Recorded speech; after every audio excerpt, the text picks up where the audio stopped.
I'm going to do a little bit of a test first, make sure that everything's going good.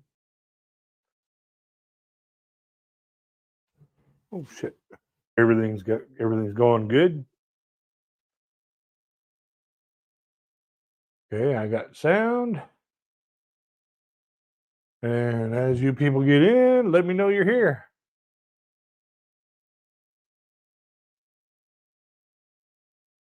I just got to set up my my TV, and I'll be rocking and rolling.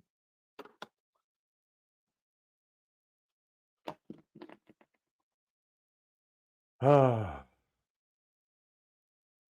it's already on the page I need to.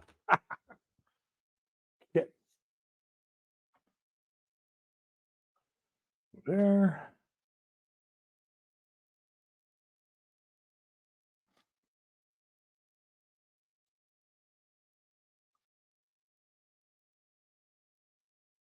There.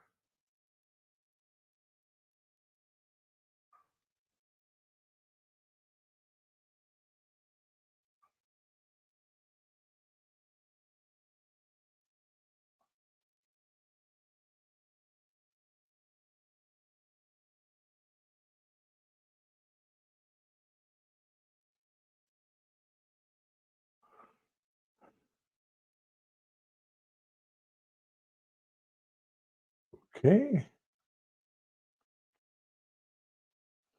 There we go. That's that.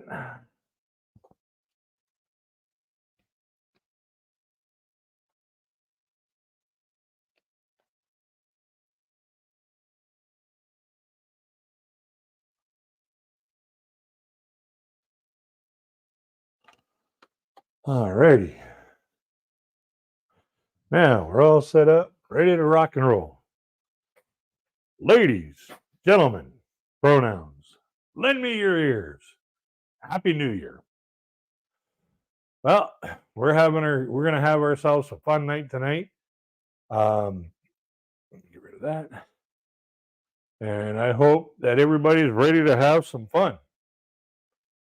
If there's anybody out there, let me know if you can hear me properly. I already did my test.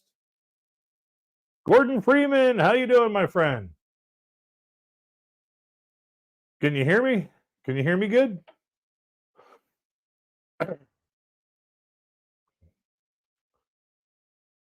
That's good, because I got these new little lavalier mics that I bought just like literally right after Christmas, and that's what I'm using right now. Is as you can see, it's right there on my chest. Sean's non-existent hairline. Actually, I'm just getting ready to pour me one. This is what I'm going to be having tonight.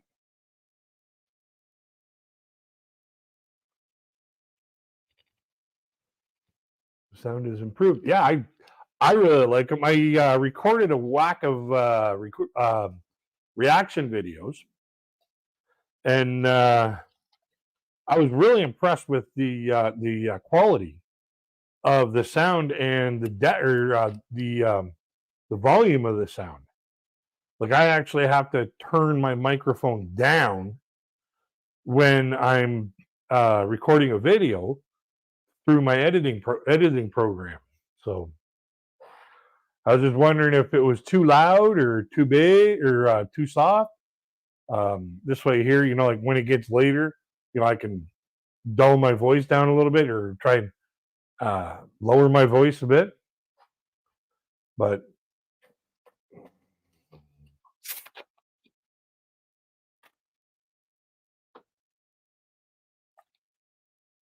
yeah, I figured I'd come on early because I don't like being late. I really despise being late. And if you're gonna, I've always said when I started YouTube, if you're gonna post that you're gonna be on your stream, you're gonna open up your stream at, say, I'm gonna use my time, the time I do it at 8 o'clock. You better be well and ready. Like when the time comes for your stream to open up. Hey, Lynn, how are you doing? Happy New Year. It's already New Year for you. It's already 2024. But yeah, if you're gonna say that if you're gonna schedule your live stream at 8 o'clock, like I do, you be ready, and you be ready to receive your audience at 8 o'clock. If you come on about 3 or 4 or 5 minutes early just to test all your stuff, that's fine, because you're still ready to receive your audience at 8 o'clock. Yeah, Lynn, we're gonna have to get together. Probably when the best time would probably be when the kids are at school. So this way here,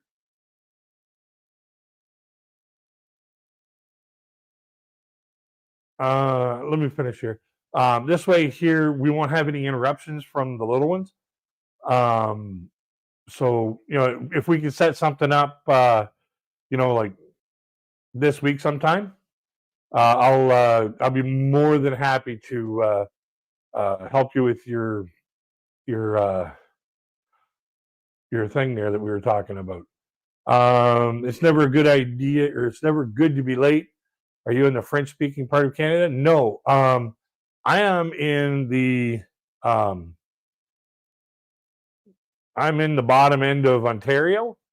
I like to call it the elephant's trunk, because if you take the map of Ontario and spin it, actually spin it this way, you spin it a little bit, and cover up some of the province, you'll actually see an elephant. So I used to work up in a place called Owen Sound. Basically, if you follow the back of the elephant, which is along Lake Michigan, you follow that back of the elephant up to the tail of Tobermory, it shoots back down and then creates the hip. And right in that crevice right there is called Owen Sound. I used to work up there years and years and years ago. And when I first got up there, they said, "Hey, welcome to Owen Sound, the elephant's asshole." And that's where I learned about, moving or shifting the shifting the map and covering up part of it. And I was like, man, it does look like an elephant.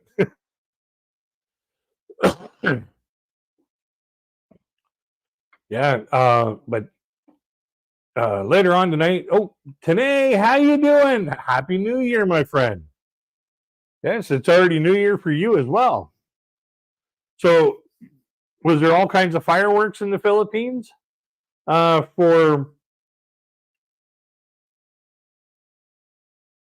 there a whole lot of fireworks in the Philippines in your area for the celebration of the New Year coming in? Hello, Nicole. How are you doing, hon? I've got news for you, Nicole. Not this Monday, not tomorrow, but the next Monday on the 8th. That's when that song that you requested is coming down the pipeline. So I think you'll be happy. I thank you very much. That was a funny song. I really like that. Fireworks already in Barrie. Wow. They were firing off a bunch there earlier here where I'm at. And I'm like, hope you guys got lots, because we got like 4 hours before the clock strikes 12. And we got a long time before them mice go up that clock.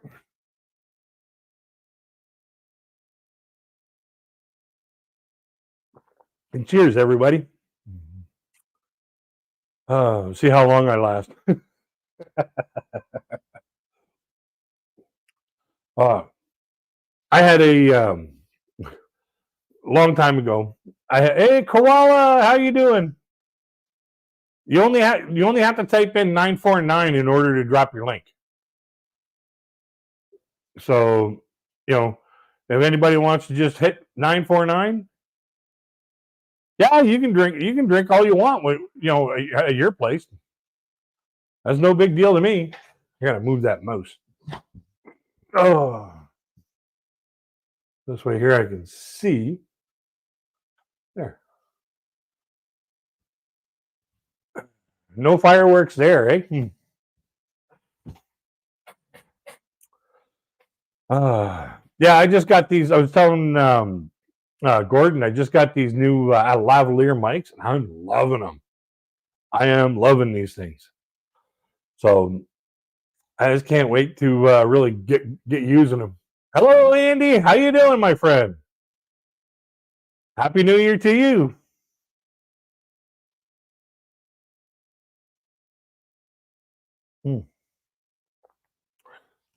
Yeah. I like these lavalier mics that I bought. Little tiny things, and like this is the second one. They came in a set of two, and I'm wearing one of them right now. Yeah, I had a lot of fun listening to that, Nicole. Thank you very much. That was, oh my God, that was funny. It was funny because one of the reasons why it was funny because I had a bunch of relationships that ended like that, and I was like, yeah, okay, hit the bricks and stay there. You know? Yeah, staying home is the best thing to do. You know, you don't get drunk and disorderly charges. You don't get DUIs. Your car stays in the same shape as it was when you parked it. You know, there's so many benefits to just staying home. And my dad was asking me today when I went over for dinner. He's like, "You got any plans for tonight?" And I said, "I think I'm going to do a live stream." And that was like, like I got home at about 5. Took about an hour nap. Got up, and the first thing I grabbed, whiskey. No, I'm not an alcoholic. But I've stayed home pretty much every year for the past probably about 15 years. I don't need to go out. Aloha! Aloha, Lost in Paradise. How you doing, my friend? Um, yeah, I don't need to go out. I don't drink that much. The RCMP don't mess around. Yeah, you're not kidding about that. Like, even the police here in the city I live in, they don't mess around, but they allow me to joke around with them a lot because they know I just do it for fun, just to, brighten their day up a little bit, kind of get them laughing, relieve a little bit of their stress. Hey, Mers, how you doing, hon? Happy New Year. And was there very many fireworks in your area of the Philippines? Because I know around Manila, I was watching a vlog last year, and around Manila, man, they put on a show. It was like there was some over here, there was some in the front, there was some over here. It was just like back and forth and back and forth and back and forth. It was an impressive show. It was just nuts on how many fireworks are being blown off. And speaking about fireworks, when my parents used to have a trailer at a trailer park for Canada Day, we would blow off fireworks. Like the park would, pony up some of the money, and the recreation committee would pony up some money. They take that money and go buy fireworks. And my dad, being a former fire department like fireman, and one of his friends was a fireman that was at the lake with my dad. And then there was a neighbor of ours that was a really good guy, really safe, and we were the ones that were putting off the fireworks. Well, one year I'm sitting there, I'm drinking beer, I'm having a good time, the band was playing and everything like that. My dad says, "This year you're going to be helping me put off the fireworks." I looked at him, I started laughing. He goes, "What are you laughing at?" And I says, "You do realize you're asking a guy who is known by thousands of people on the internet as Crazykid to help you light off explosives. Doesn't seem like a very safe thing to do." He goes, "I don't care. you're probably still one of the safest people in the park. Like, okay, I just wanted to make sure you knew the facts. So I hope this new year is going to be the best year everybody's ever had, as far as health, as far as success, as far as happiness, as far as being in love with the person that you're with. I just hope everybody has all the things that make life worth living this year coming up, to carry them on through to the end of their life. Yeah, going out is overrated big time. I used to go out a lot when I was working. I was like, I spent all that money drinking and carrying on, having a good time, and like just blew literally thousands of dollars. And I was like, where did it all go? What do I have to show for it? What have I done to improve my life in any way, shape, or form? Nothing. So I basically quit doing all that and started, really hunkering down on the overtime and whatever like that. And then all of a sudden this happened, and you know, Charles Putnam, hey, how you doing?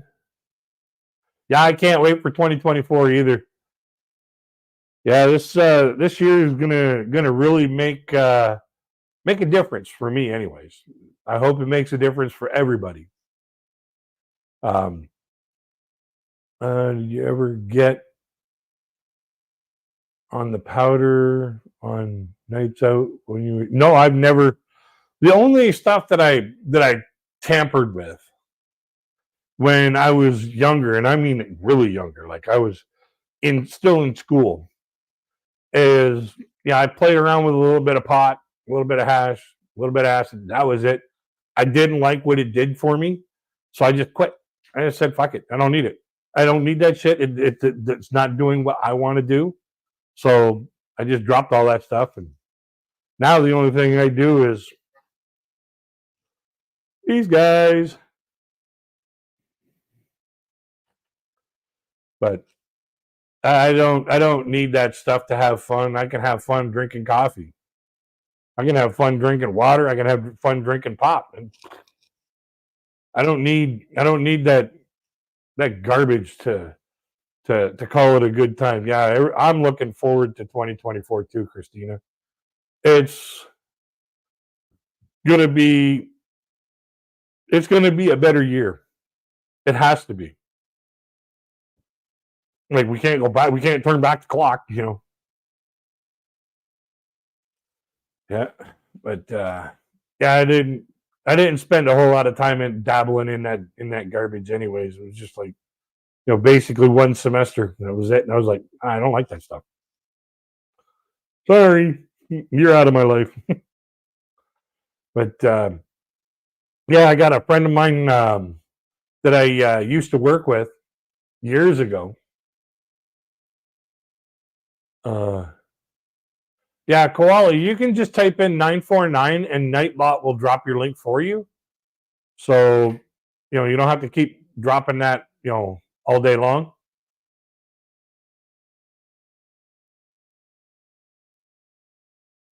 This year, one stent and one Watchman, AFib, two bladder infection, wife, 5 broken bones. Oh, God. Wow. That's a lot, Charles. That's a lot for one family to go through, let alone just a couple people. Oh, yeah. I don't like my mom. She's still battling the COVID. I'm not afraid to say it. I don't care, but I care more about my mom's health.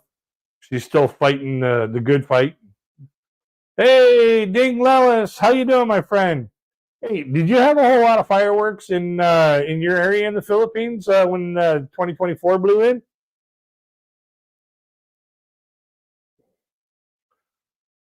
Yeah, getting a hobby is better than any indulgence.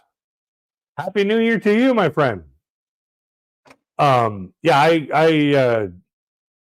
don't know. I just said screw it. I don't need that kind of crap in my life, so I just dropped it.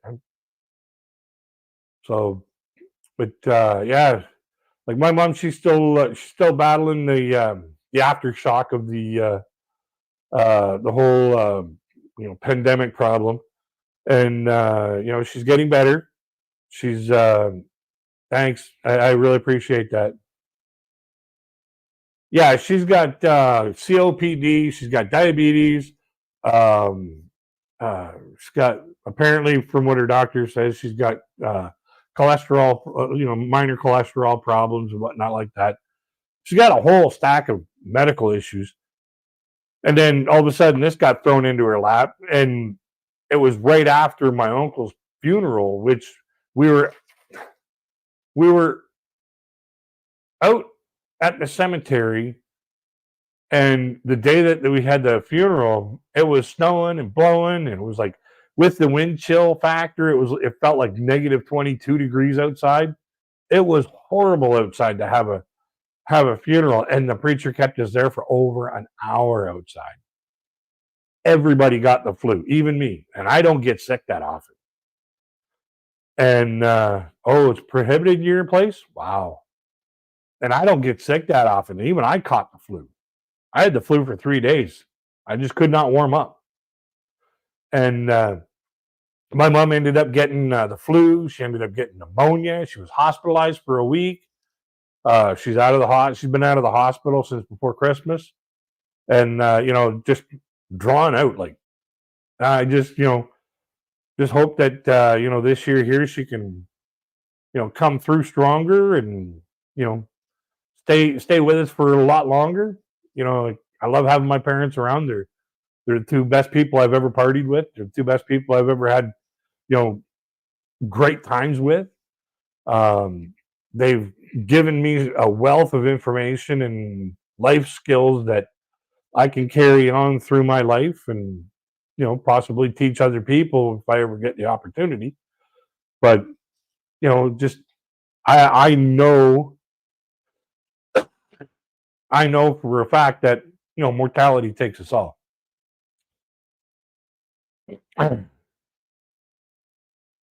During tell you 24 coming. Yeah, yeah.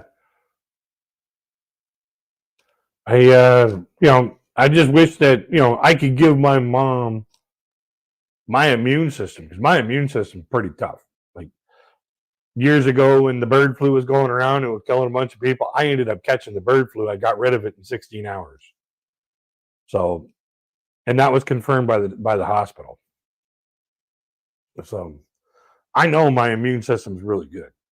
I just wish I could give some of my immune system to my mom so she could, break through this, and be the energetic woman that she is. She makes these little cards. It's cute. She makes these little cards. She takes old, like Christmas cards, birthday cards, and stuff like that. Normally people just throw them away. My mom takes them, clips all the sorry, clips all the little neat little pictures out of it, some of the words out of it, and stuff like that, and creates new cards, new little cards, and new little tags, and new little um, uh, money holders and stuff like that. And she just gives them away to people. She donates them to the thrift stores, like the Bibles for Missions and the Salvation Army thrift stores here in my city, and they sell them. She just donates a whole whack of them. Like, she'll say, here's like 25 of them, and they'll sell them for like whatever, and make a little bit of money off those things. My mom just hands them to me. Here you go.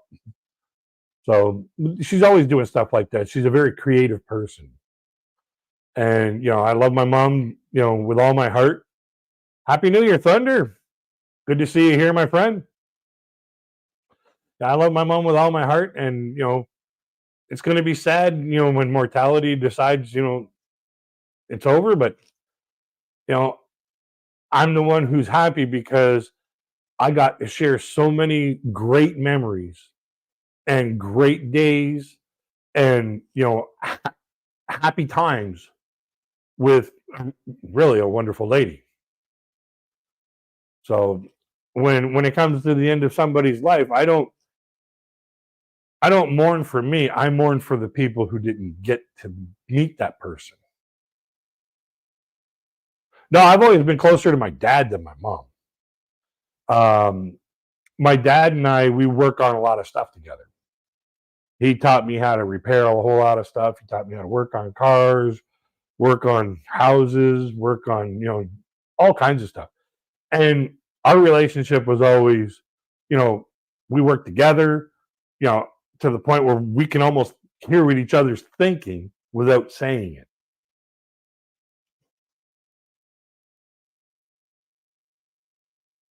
Yeah.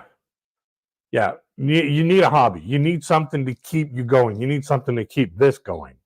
The minute you let this rest, you're you're on your way. You're letting the forces of nature do what they're going to do. You know, so you got to keep this thing moving, and that's one thing that's really helped me this year. Um, uh, is with YouTube. It's kept this moving for me. I'm always coming up with new stuff, new routines and stuff like that. It's kept my mind motivated, and I just can't wait to see what comes out of 2024. It's going to be a lot of fun. I hope. Well, it's going to be a lot of fun for me because this never stops. This never shuts off, and sometimes neither does this. Because, like I've said many times before, I don't have a filter. Okay, there's no filter here whatsoever. And when I say a filter, it's basically that conscience that, when you get something in your head that may be a little inappropriate, your conscience says, "Oh, you better not say that." That wasn't put in me when I was being created. That totally missed. That was a miss. If I get an inappropriate thought or any kind of thought or whatever like that to either say or do something, when it comes to something that can be said, oh, it gets shot out the gaping hole in my face faster than it's coming down a water slide. And there's no Gandalf standing on the tip of my tongue going, "You shall not pass." Having breakfast? What are you having? This year went by so fast. It was like you blinked and you missed it. Yeah. You know what? We were talking about that with. I was talking about that with uh, some friends of mine that came over on Thursday, and we were talking about how fast the time has gone. And I was like, the thing about it is when you look forward to something, it seems like it takes forever to come to pass. Like, think about when you were looking forward to going on vacation this year. It seemed to take forever because you're anticipating it, anticipating it. Once it comes, it's gone like that because you're having so much fun. Well, the same thing goes with life. In life, you can't wait till you get to 5 years old so you can go to school. Then you can't wait till you're 10 years old because then you have two digits. Then you can't wait till you're 13 years old because then you transfer from being a kid to being a teen. Then after that, you can't wait till you turn 5 or turn 16 so you can drive. Then you can't wait till you're 18 so you can vote. Then you can't wait till you're 21 because then you can drink anywhere in the world. Once you hit 21, what's left to be anticipated about? Marriage? Well, you have to do a whole lot of work for that. It's not just a rite of passage as you get to a certain age. Retirement is the next thing that you're anticipating. And that happens at like 65 or whenever you can afford to retire. So since there's that super long wait, you're doing everything you can to get yourself to that. And before you know it, it's almost here. And my buddies were like, yeah, that's about it too. Like you don't even think about retirement until it's almost upon you. And then by the time you actually start thinking about it, it's almost too late. So pizza, noodles, coffee. Okay. Yeah, political correctness ruined everything. Everything. Literally. You have to watch what you say because somebody might be offended. Well, if they're that offended, tell me. I'll apologize to that person. But don't expect everybody on the planet to be so guarded in what they say that they can't be themselves just because one or maybe 100 people out of 9 billion people don't like a certain topic or a certain word or a certain phrase. Please get rid of this whole political correctness, get rid of this whole woke bullshit, and let's just be ourselves. Then you find out who you're really working with.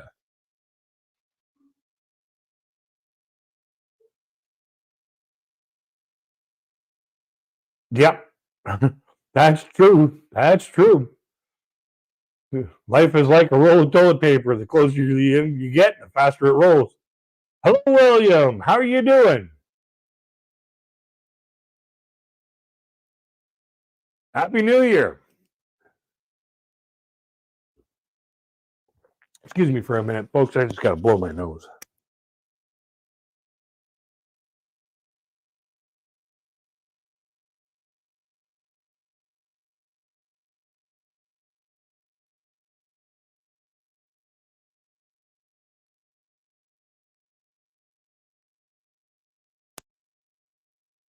I'm back. And I can breathe. Now, I know about 50 people by the name of William. So I may end up not getting the right William, but basically just because people are a bunch of fake woke people or snowflakes, which is what yeah. Basically, that's what it is. Like I prefer the term woke. I'm feeling okay, William. I prefer the term woke when it comes like that because snowflake, number one, it's a lot longer to say. Number two, there's a lot of people who like snow. There's people who like to go out snowmobiling or snow skiing. There's a lot of people that like snow. You get around too many of them woke people, oh, you just want to just start pop, pop, pop, pop, pop, pop, pop, pop, pop, pop, pop, pop, pop, like Slapshot, like that movie Slapshot where the guy was going by with a hockey stick. Pop, pop, pop, pop, pop, pop, pop. Yeah, I'm feeling good today. I just like I get built up in my sinuses a lot, so yeah, I just gotta clear out the old dance hall and blow it out the. Just gotta blow it out. Oh, it's kind of interesting. Two different chats going on here, and they're on the same live stream, which is kind of weird. I don't know how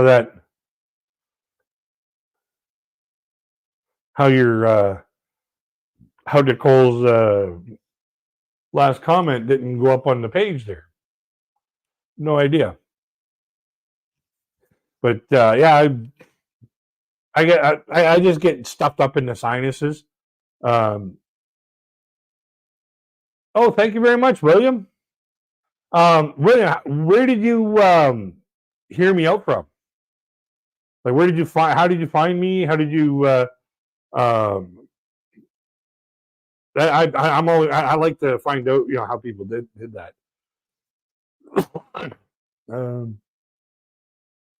Parents should teach their kids to have thick skin from an early age. Thick skin to a certain degree, I would say yes. Fun fact for the reaction I sent you: I met the singer back in September at an event called RetroCon. Nice, not RetroCon. Nice. I actually saw John Schneider and Tom Wopat, and I can't remember who played Daisy Duke, but I got to see the three of them at a what was the name of those things? Autorama in Detroit City, USA, like Detroit, Michigan, USA, at the Joe Louis Center, and I got to see them live. And I'm going back in about the '90s, and they had the car there, and then later on that day there was Adam West, and they had the Batmobile, and then later on that day there was Knight Rider, and they had the kit car there. Hey, Bonky, how you doing? How are you doing, hon? Catherine Bach, yes. They had all those cars there, and they were all built by George Barris. And I was about, I don't know, 18, 19 years old, and I'm just standing there at the kit car, and I'm just watching that eye go back and forth, back and forth, and back and forth. And all of a sudden, some old guy from behind me says, what are you looking at? And I was like, well, I'm just checking out that eye. I'm trying to figure out how to build it in my head. And he goes, well, how would you do it? So I explained everything that I would do to build it, and name the parts and stuff like that, and how and why it works. And then he put his hand on my shoulder, and he says, don't tell anybody, but that's how I built that one. I looked over, and it was George Barris. And then he offered me a job, and I was like, I'm Canadian, and I was, I think I was still in school at the time, and I was like, I need to finish high school. You have a YouTube channel. Type in 949 in the chat, William, and my Nightbot will drop your link for you. So just try it out, 949, just like it says on the screen here.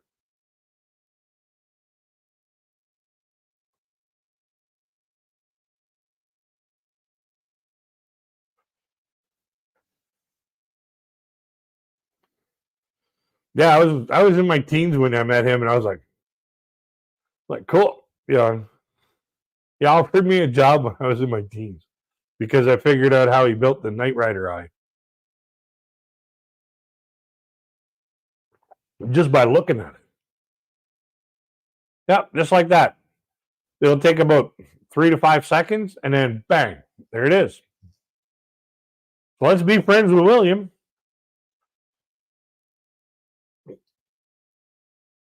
So William, how did you get a hold of my channel? How'd you find out about my channel? I think it'd be interesting to find out. I know where most of these people came from. Yeah. But I'll just wait for a second here for. Did you just get a random notification saying, "Hey, hey, this guy's live," or did you come from another channel that I frequent? Or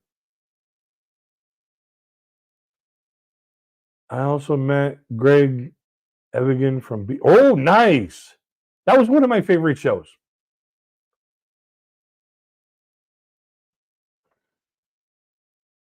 Yeah. Yeah, I remember that. I was actually just looking at that show. I searched it up on YouTube, and I watched one of the episodes. I used to love that show when it was on. Yes. What, you got a notification, a random notification?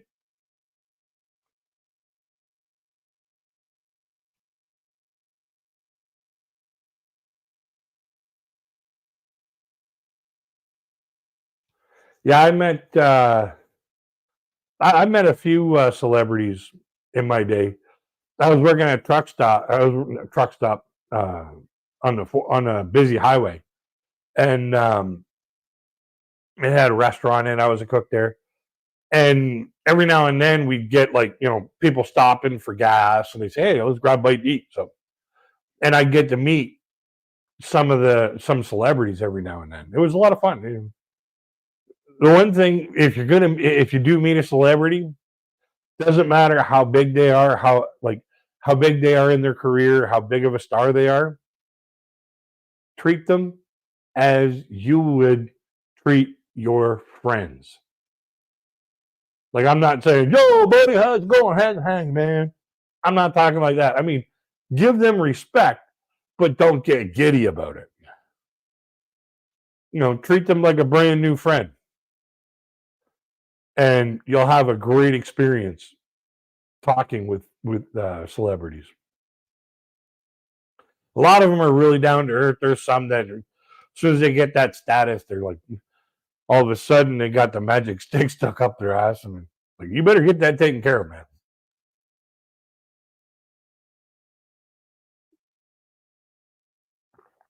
Um, what else can we talk about tonight?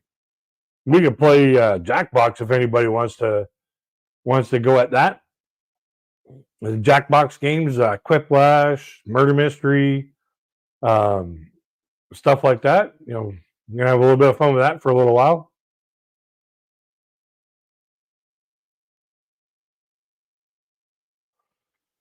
Put a 1 in the chat if you want to play Jackbox. Put a 2 if it's no. How many people we got in the audience? 5 people, 4 people, 1, 2, 3. Someone posted your channel. Nice, nice. Yeah, don't forget to hit the like, share, subscribe. Yeah, I do a lot of reactions on my channel, and I'm trying to get a month ahead because I have to dispute a lot of copyright claims. And if you when you dispute a copyright claim, the respond or the other side has 30 days to reply to that claim or to that dispute. And if they don't reply to it, then they lose the dispute, and you get your video cleared. So I want to stay at least 30 days ahead. I've still got a little ways to go to get there, but I'm working on it. I'm getting through it. I've got some in the pipeline ready to go. I've actually got videos lined up from now until the 12th of January. When I walked to Greg Evdon, it was like I knew him forever because I talked to his wife on Facebook and told him I was going to make some photos and videos. Oh, wow. Nice, nice. Paul from Canada. How you doing, my friend? Oh, thanks. Thank you very much. I love reading everybody's comments. If they're, like, not negative just to be negative. But if you find something that you don't agree with, I got no problems having a healthy debate, having a healthy conversation of a difference of opinions. It's no big deal. But if you're just being negative or being mean just to be mean, just to get a reaction out of me, the reaction you're going to get out of me is you're going to get hidden from the channel. You'll be able to watch. You just won't be able to reply. You won't be able to comment. So healthy, constructive criticism, healthy constructive um, commentation or comments, I welcome anybody who has any difference of opinion. But if you're just being mean about it, I ain't putting up with that. Oakville, Ontario. Nice, nice. Yeah, I'm way down near Windsor, London area. So yeah, I've been up to Oakville a few times. Yeah, for Fourth Impact, I can't find anything. I may be a little bit biased when it comes to Fourth Impact because I love their music so much and it's improved my life.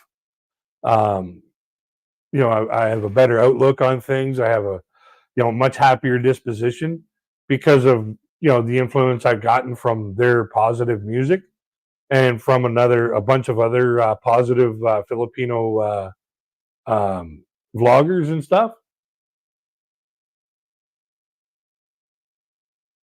Oh, we ain't got no snow. Both him and John Schneider are both down to earth and sweet guys. I'll send you photos of me and them if you want to see them. Just let me know.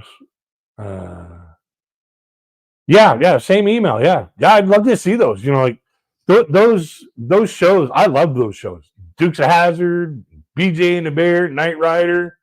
Batman. Who didn't like Batman? Yeah, and well, we haven't got any snow. If we'd have gotten snow instead of rain, we'd have a foot of it out there. Nice to know there are people from Ontario in this chat. Yeah, there's a lot of us here. Like, there's me, Gordon, Paul, William, Andy. There's a lot of us in here that are just from Ontario.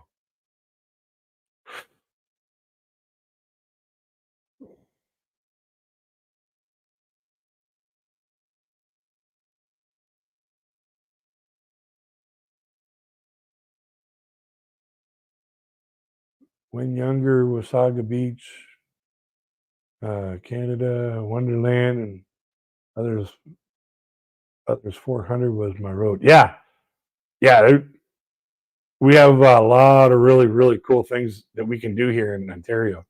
It's a lot of it's a fun province. When you next time, I have no idea. I don't drive anymore, so I quit driving 14 years ago because of the condition in my eyes. William, it was snowing today in Illinois, not much. Algonquin Park, yes. Algonquin Park is up near Ottawa, like Ottawa, Niagara Falls area. Yeah, we got a lot of we used to have this uh, amusement park kind of thing. It was a water park in Kitchener, Ontario. It was called Waterworld. Waterworld? Yeah, Waterworld. And attached to it, there was this indoor go kart truck that had on a side there was flight simulators that you could pay money and then just kind of fly around and dog fight with these things and have fun. And it was a flight simulator, where it was video screen and everything like that.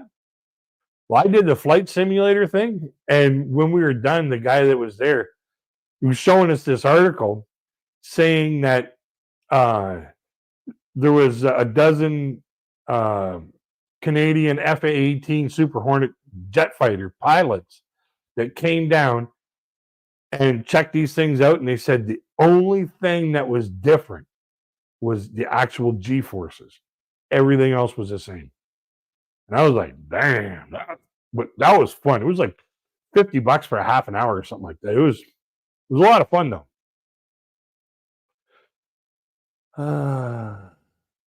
Let's see here.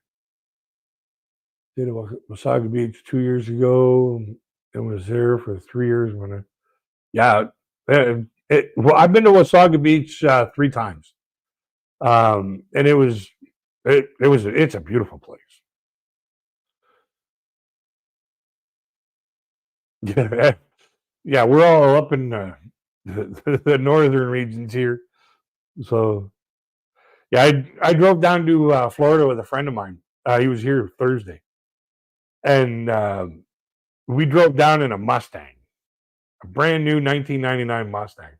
Let me tell you, there is not a whole lot of room to put your luggage for a week for 2 guys in a Mustang. By the time we put all our luggage in, we had the seats pushed all the way up to the as far as they could go. We're driving down a Mustang with our knees in our chest, going, "Oh, this is fun."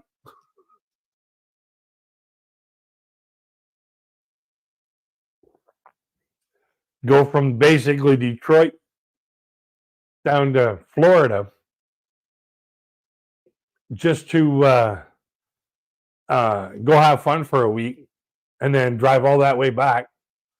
I had fun all the way down here. Like, oh, it was a blast.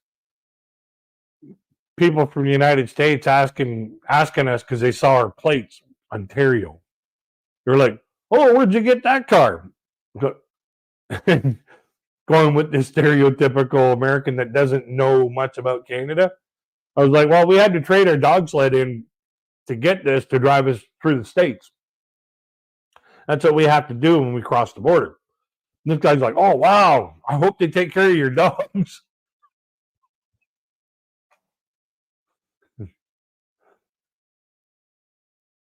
Sunflowers just chilling, getting ready for 2024. Yeah, I hope everybody's 2024 is better than their 2023 was.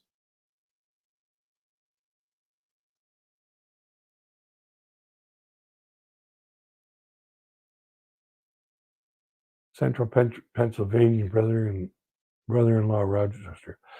Yeah, I almost got mugged in Pennsylvania. I was like, damn. But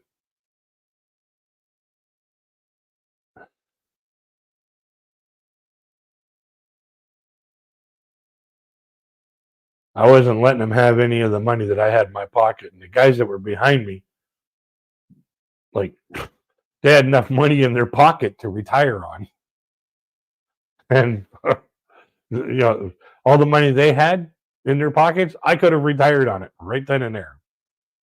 But I had like $60 in my pocket, and I was like, this fool is not getting my money. I distracted him a little bit. Wow. Pop! Knocked him out. Yeah, it's a big city. It's a big city. We ended up going to uh, we were by the igloo where the Penguins played. We were by that, and we had to go down this alleyway to get to the other street, like the next street. And there was a Boston Pizza just around the corner, and we were going to go to the Boston Pizza. Now, I don't know if it was just that particular Boston Pizza or just the ones that I've been to. I'm not really particularly fond of their food, personally. My taste buds and their food don't meet.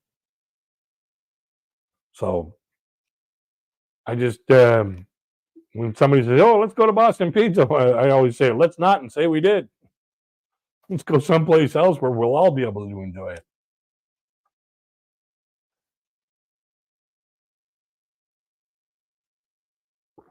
Uh, yeah, I was there in Pennsylvania because a friend of mine got tickets to go see Jeff Dunham. That weekend there was Jeff Dunham playing. There was Sammy Kershaw was playing. Louise Mandrell was playing, and there was another big act. I can't remember who it was, but there was a lot of good uh, shows that we got to see with this one package. And let me tell you, that was a great show. It was like a whole weekend. I'm a country kid myself. Now I live in a community of almost 4,000 people. I had 3 streetlights, a stop sign. Really growing fast. Population went up by 300 in the last 25 years. That's not bad. The town I grew up in, when I was in grade 6, they introduced sex education into the school systems, into the curriculum. That year, the population almost doubled in that small town that I grew up in. And there was a whole lot of teenage pregnancies because the school that I went to, they didn't have a whole lot of funding for the proper pamphlets, the videos, and you know the real curriculum, the real what they needed to really push forward uh, the message of this is not what you're supposed, not what you want to really do. And basically they just drew stick figures on the board and you guys figure it out yourself. And let me tell you, there was a whole bunch of students that figured it out themselves, and they figured it out the wrong way. Middle Pennsylvania not populated. Coffee time, yeah.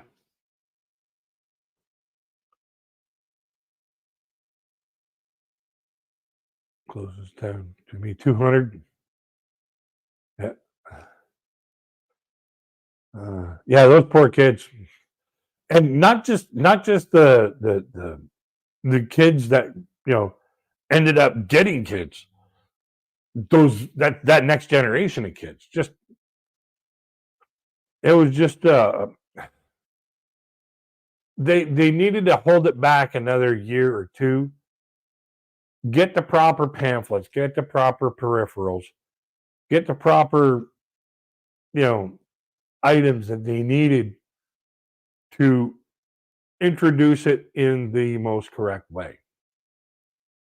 So yeah, the population damn near doubled that year.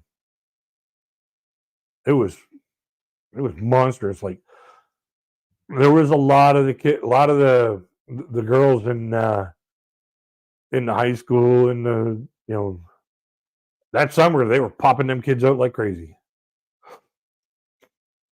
Just a second, folks.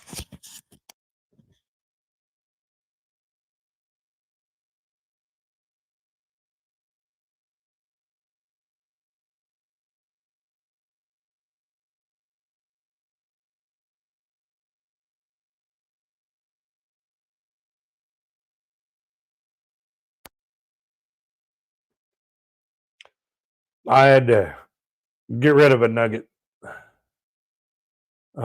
But yeah. So does anybody want to play those Jackbox games? I've got it all loaded up, ready to go.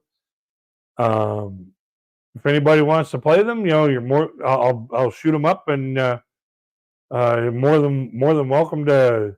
All you have to do for the Jackbox games is go to Jackbox TV. Let me put it in.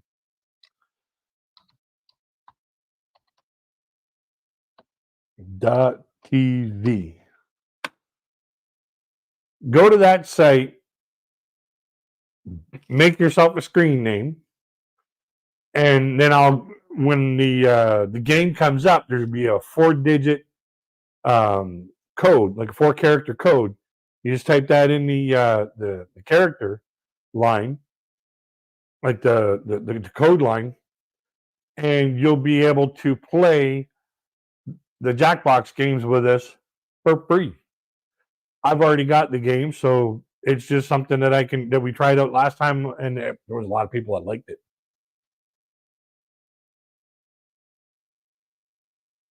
Let's give this a swing.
Okay.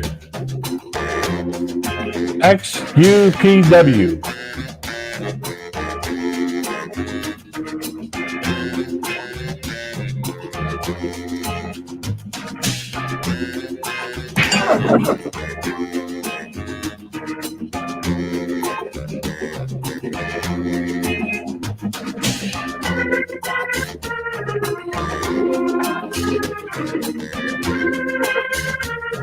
Yeah, we'll talk to you later, Charles.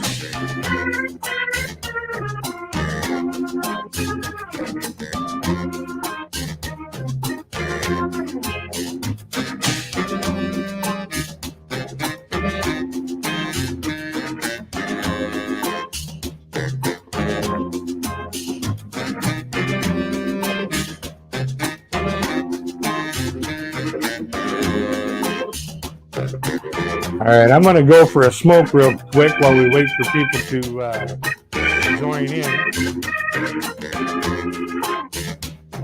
I shall be right back.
Okay, looks like we got 2 people in.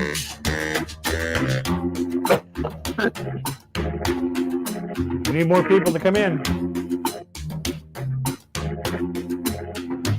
Come on in, Gordon. It's a whole lot of fun.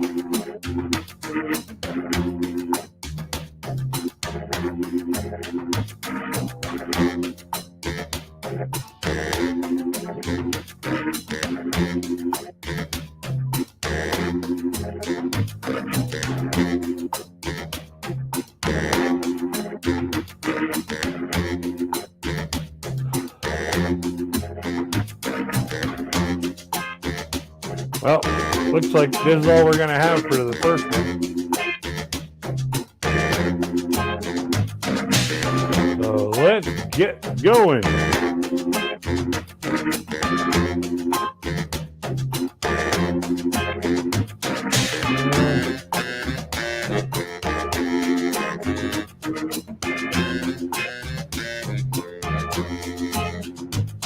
Oh yeah, I gotta go to this.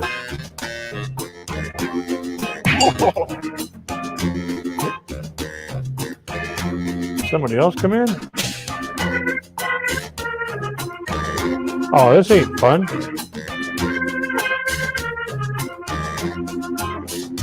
You guys will be able to see my answers.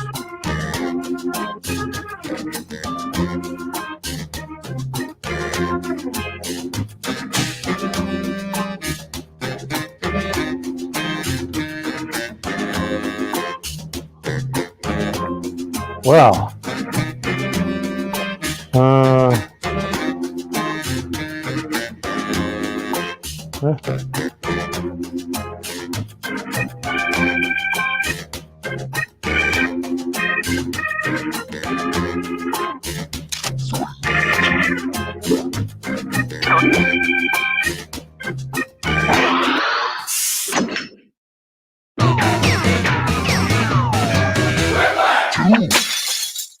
Welcome to Quiplash. I'm Schmitty, but you don't have to remember that. I can work with this. Let's get going. Round 1. You are about to see 2 prompts on your device. Type something hilarious or not for each one. Then everyone gets to decide if your answer is better than someone else's. Democracy at work. The more folks who choose your answer, the more points you get. Go!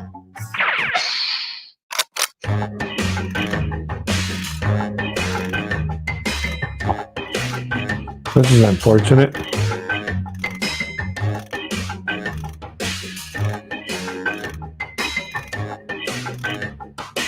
No, I gotta end this one, guys.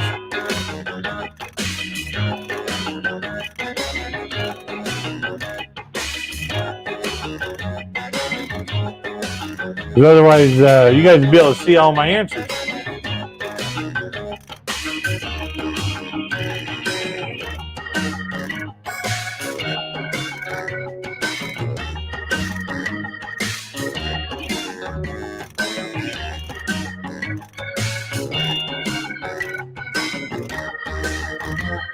No, you don't have to be PG for this one.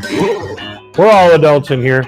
I had to bow out because otherwise you guys wouldn't be able to play. You'd be seeing all my answers.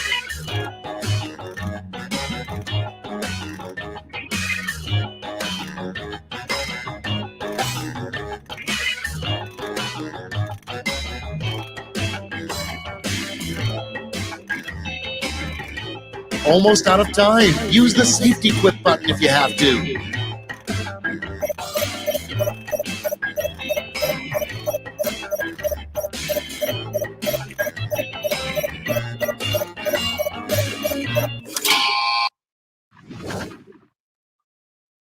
Great, let's see what we got here. Number 1 on the list, the title of the shortest book ever written. Okay, everyone, vote for your favorite. Blank or a book?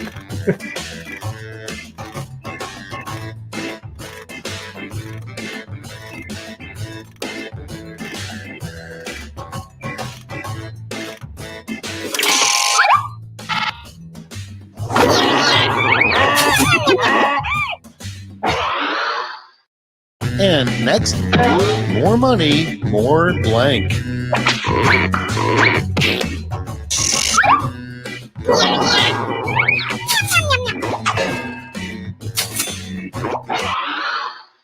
Next on the list, something that even a raccoon wouldn't eat.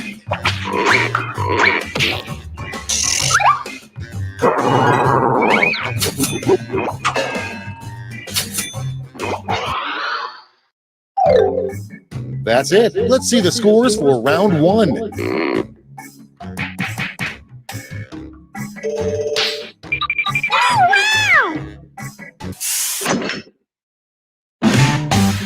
Here comes round 2. Hey, if you liked round 1 but thought all the points should be doubled, have I got the round for you.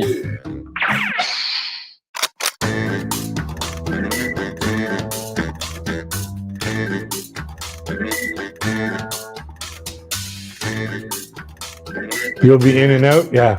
Okay.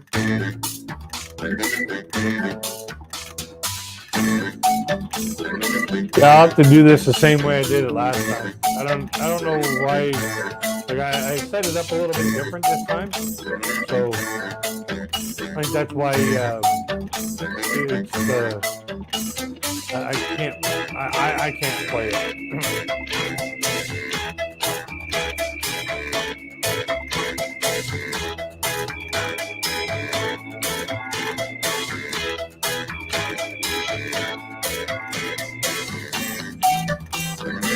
Last time I had to really crank my speakers in order for it to play the audio. I need to find out from Anna how she set it up so that everything worked fine with her.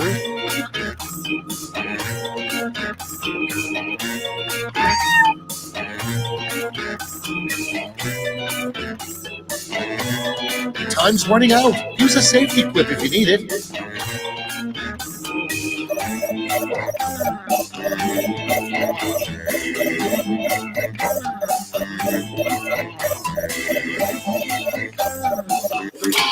Well, let's see what the answers are. These better be good. First up, the next TV spin-off, Law & Order Special Blank Unit.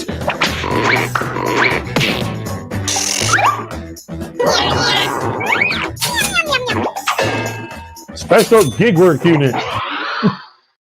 Moving on, a promise you shouldn't make to a sick child. Get better soon. Yeah, no doubt, eh? Next on deck, the worst tattoo to have on your butt would consist of these 3 words.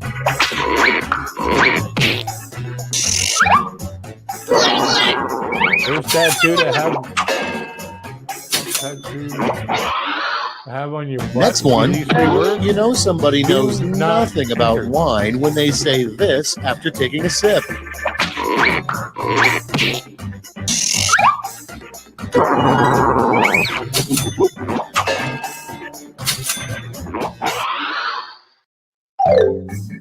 We've reached the end of round 2. Let's see what happened.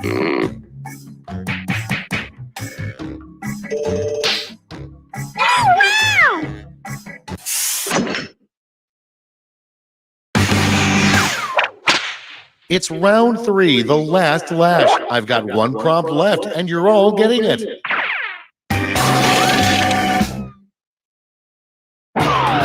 Finish writing this comic. What were you thinking as you made the game-winning basket?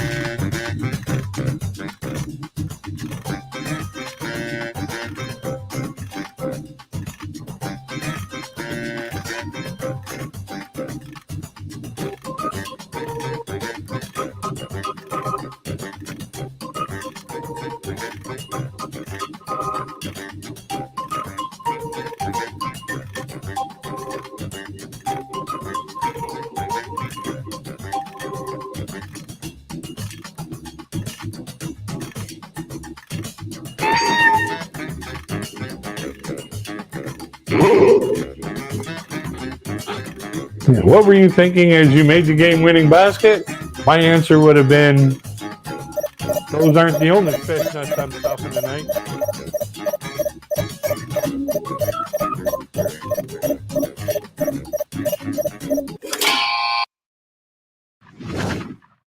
Let's see what you've wrought. In the final round, you get to give out a gold medal to your top quip. Make it count. I get a burger after this. Yeah, I don't play basketball, so chances of me making a net.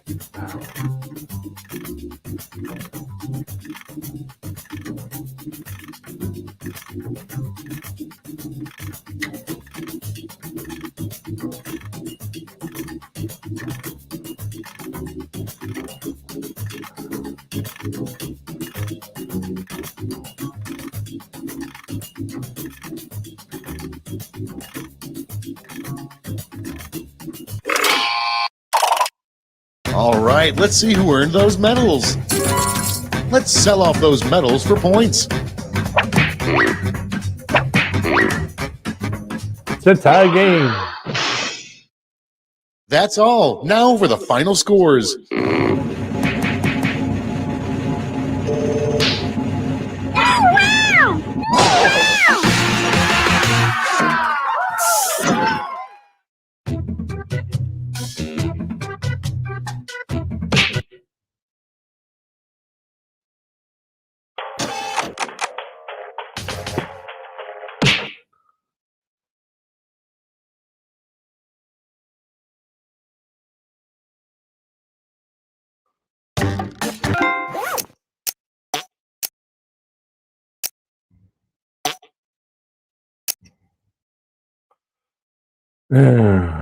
Let's see if I can.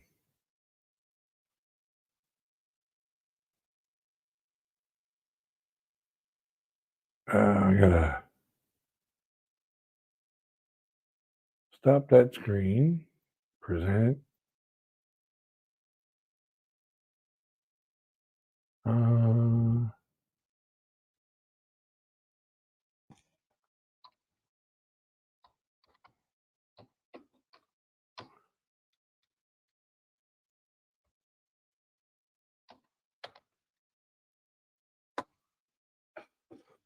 Okay, now, last time I did this,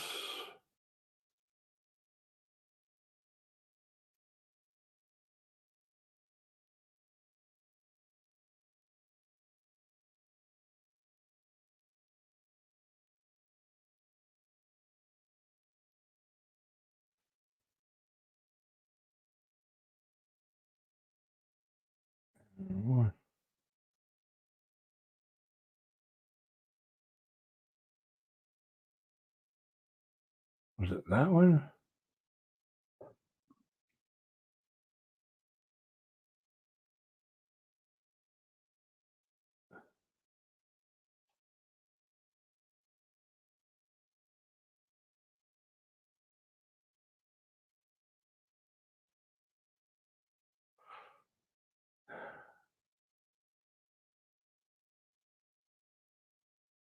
I can't remember how I did this.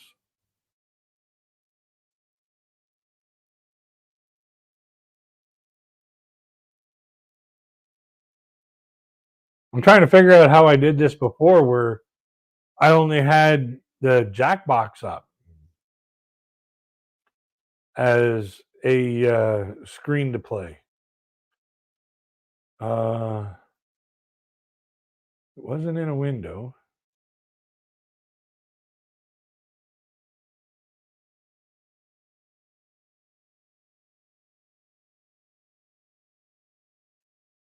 Was it there?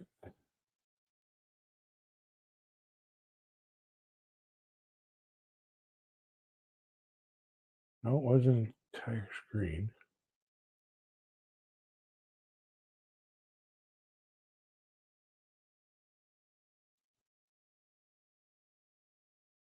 No, I don't want to.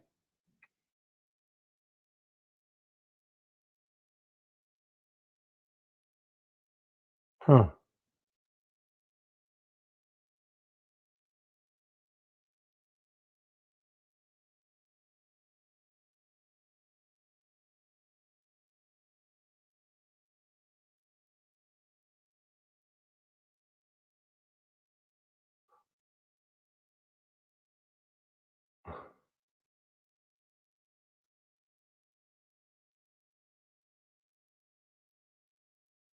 I don't know how I did it before.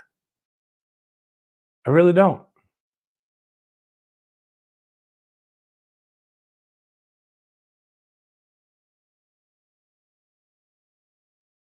I don't know how I did it before. Where I was able to put the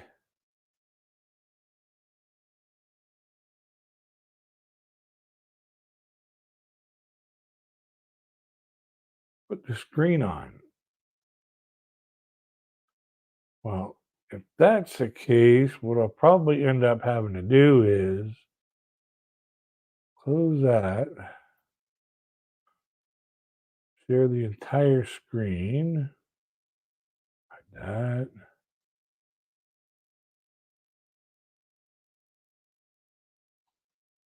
Got it. Okay, now that. And I'll have to play it on that computer for me to play it. Let me go set that up.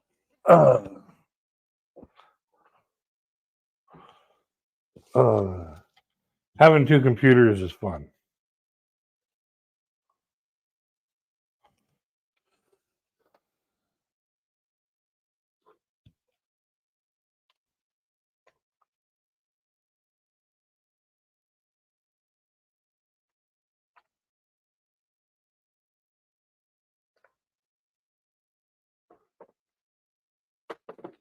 Okay. Now, detach that.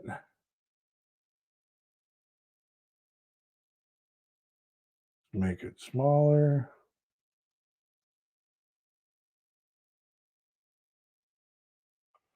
Just so I can still see the chat.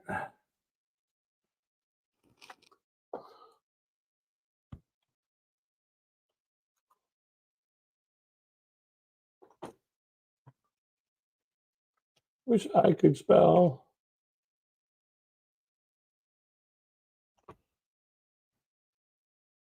Okay. That's set up there. Now,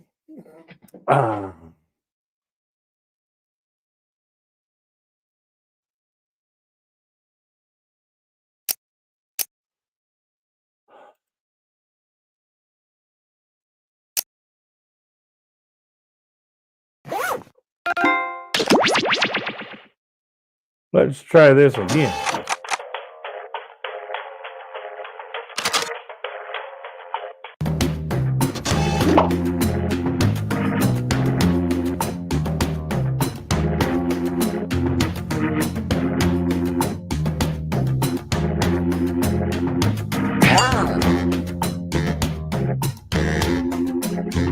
Okay.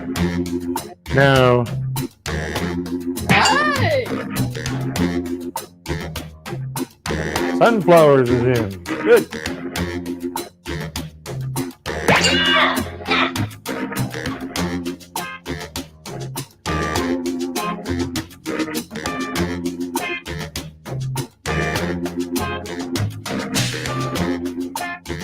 Who else we got in here? Oh yeah, somebody trolling me? Yeah, I'm playing.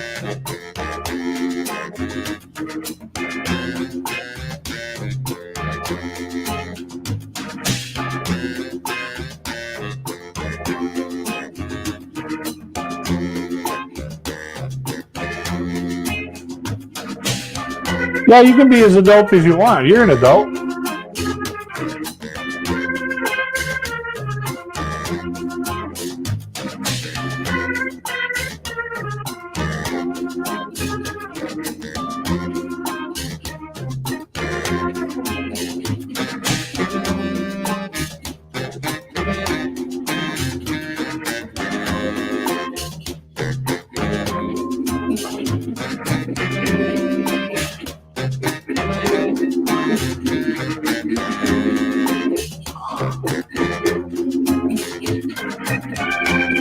First, it's Coach Eli, then it's using my name. Gee. And that person, or the person who used Coach Eli, didn't even answer it.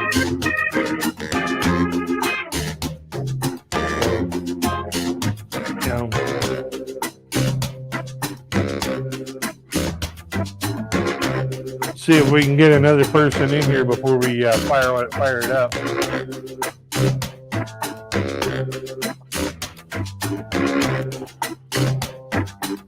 This is one of your favorite games? Nice.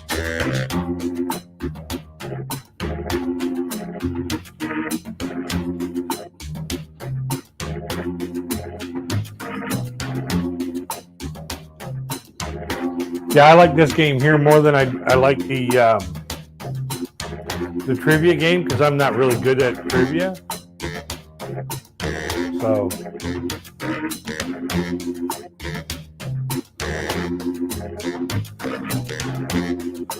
Is this all the people that's going to be in this one? We're not going to get any more than 3 people. We'll put this away for a little while after this game.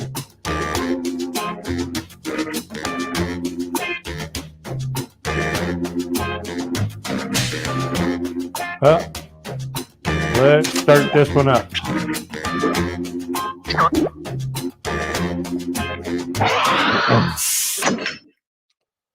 This will be the last one until we get to get a bunch more people in here.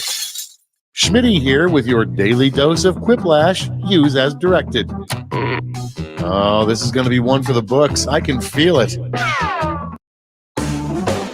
Time for round 1. You'll get 2 prompts on your device. Just answer them however you want. Your responses, or quips, will be pitted against someone else's, and everyone will vote on their favorite. You score based on the percentage of players who like your answer. Plus, there are winners bonuses at stake.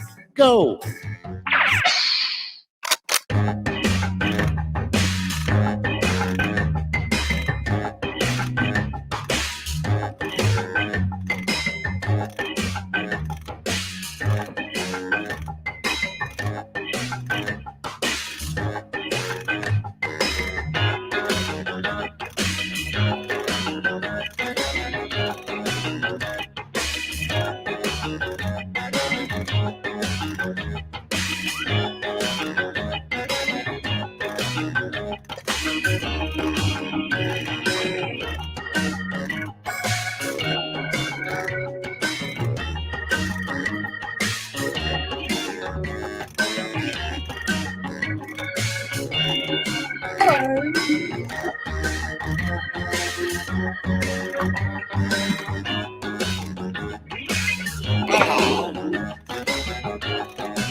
Hurry up! Use a safety clip if you can't think of anything. Thanks, Gordon. Yeah, I think I got a troll in here just wants to stall shit out. All right, let's have a look. First one. The real reason the giant at the top of the beanstalk was trying to kill Jack. Okay, voting time. Pick your favorite.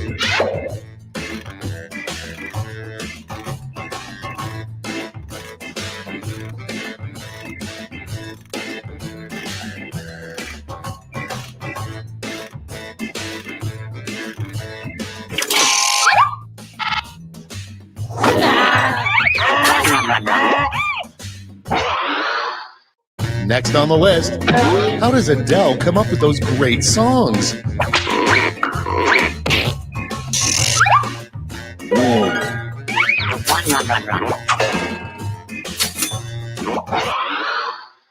Moving on. Sometimes Deadpool wishes he didn't wear such a skin-tight latex suit and instead wore blank.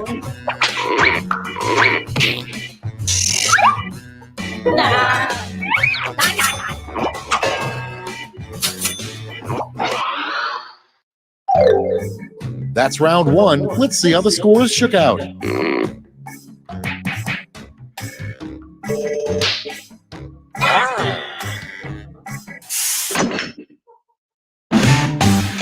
It's now time for round 2. Everything is worth double, twice as much.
Almost out of time. Use the safety quit button if you have to.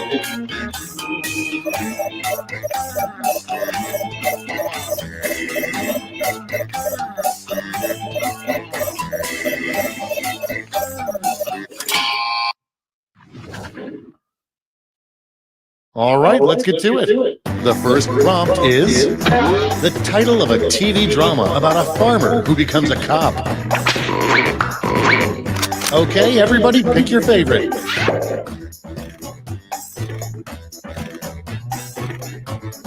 is going to end up in a tie because whoever's playing under my name is just here to waste my time. Just lurking in the background.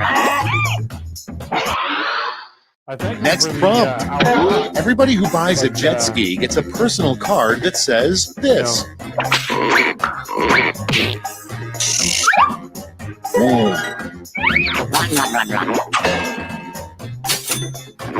If you're going to play a game, play it. Coming up next, the worst thing an HR manager could wear. Late thing. Yeah, that pretty much sums it up.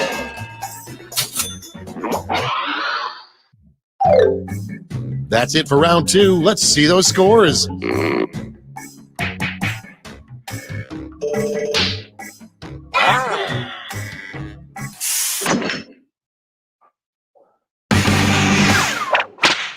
Round 3, the last lash. Everybody's getting the same prompt, so don't hold back. Word lash. Come up with an answer for this word lash task.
Let's see what you've wrought. Okay, in round 3, you get to award a gold medal to your top quip. Have at it.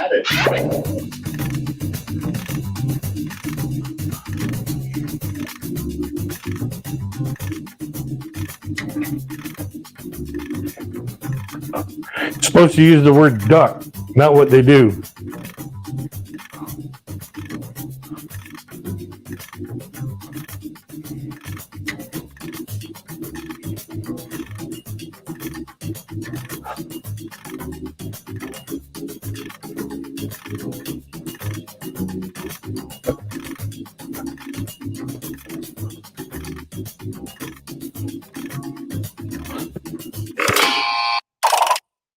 Nice. Let's see who snagged the medals.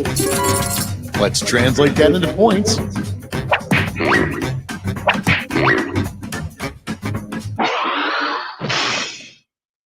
Okay, let's see those final scores.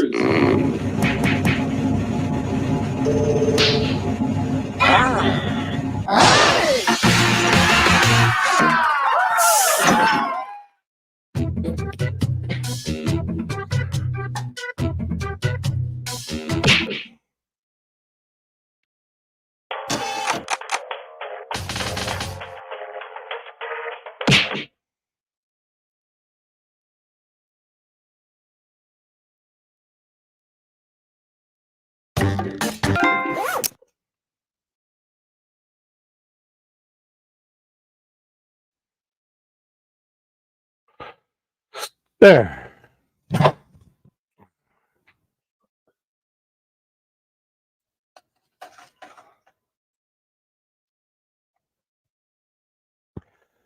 Yeah, I just wish that that person that was playing under my name would have actually done something other than just waste time. Would have actually been part of the game. You know, that's why you play a game. But apparently, we have to teach people how to do it. But let's see here.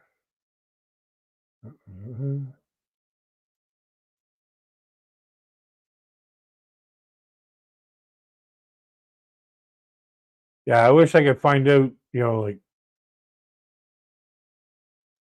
I only got one person chatting in the box. There's 5 people watching. There's 4 people just sitting back, probably restreaming.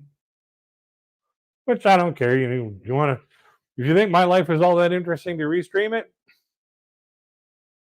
welcome to my nightmare.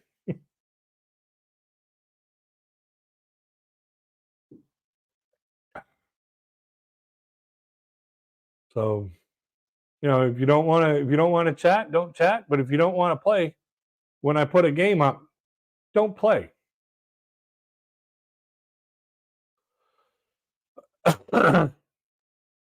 So, and don't just join in and just sit there and waste everybody's time. And we're all here trying to have some fun, and all you're doing is just wrecking it. I'm gonna go for a smoke real quick. Yeah, I'll be right back. Talk amongst yourself. I'll be right back.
Hey, Gable Live. How you doing? Welcome back, Gordon. Yeah, I just stepped out for a smoke. I had a little bit of we were having a game of Quiplash, and we had somebody who just wanted to waste time.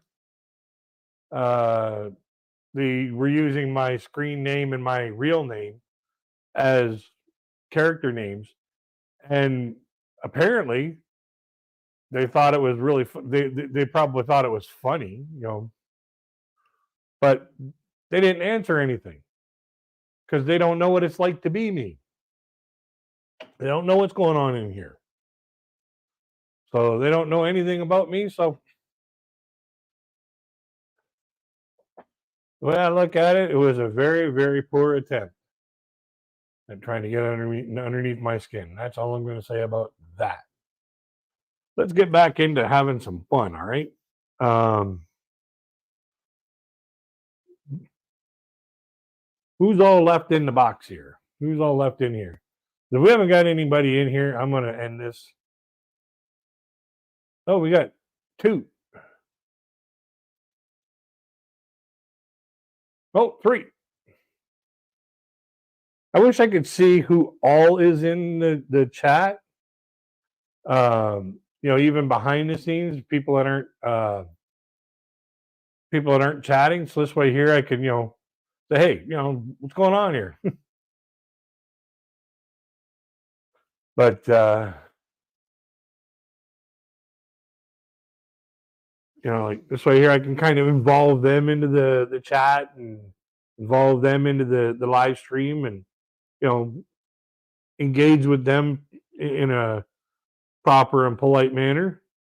But if they're part of the list that people just want to insult, then you can just sit there. You can just sit there and give me watch hours. Thank you very much. I very much appreciate it. Bring on them watch hours. But let's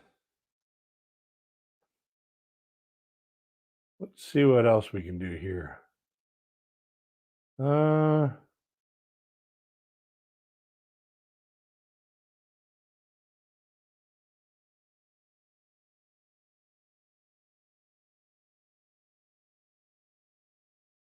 You guys want to see a little? Oh, I do have a habit of watching more than one video at once. Well, I don't mind you being in and out. Yeah, that doesn't bother me a bit. It's just like when we're having a game where it requires involvement. If somebody just jumps on just to jumps on and goes and buggers off and doesn't do anything, all it does is waste everybody's time. It reduces everybody else's fun. That's what I don't I don't appreciate that very much. You guys want to see a little sneak peek of what's coming up on the Crazy Kid show, the Crazy Kid channel?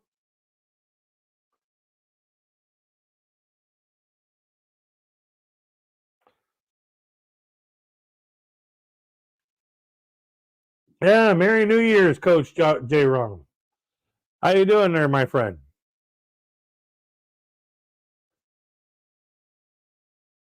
Yeah, I had 25 videos have their copyright released from my channel.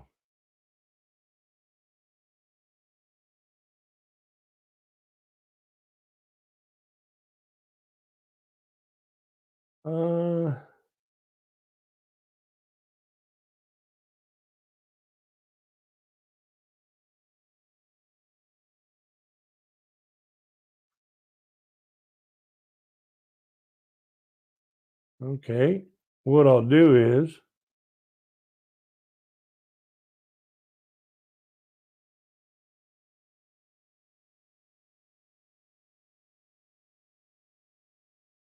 not that.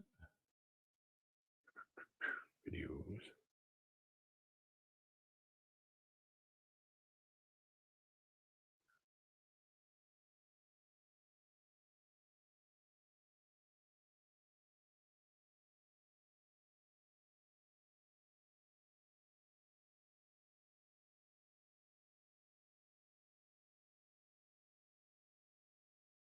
Find your possible.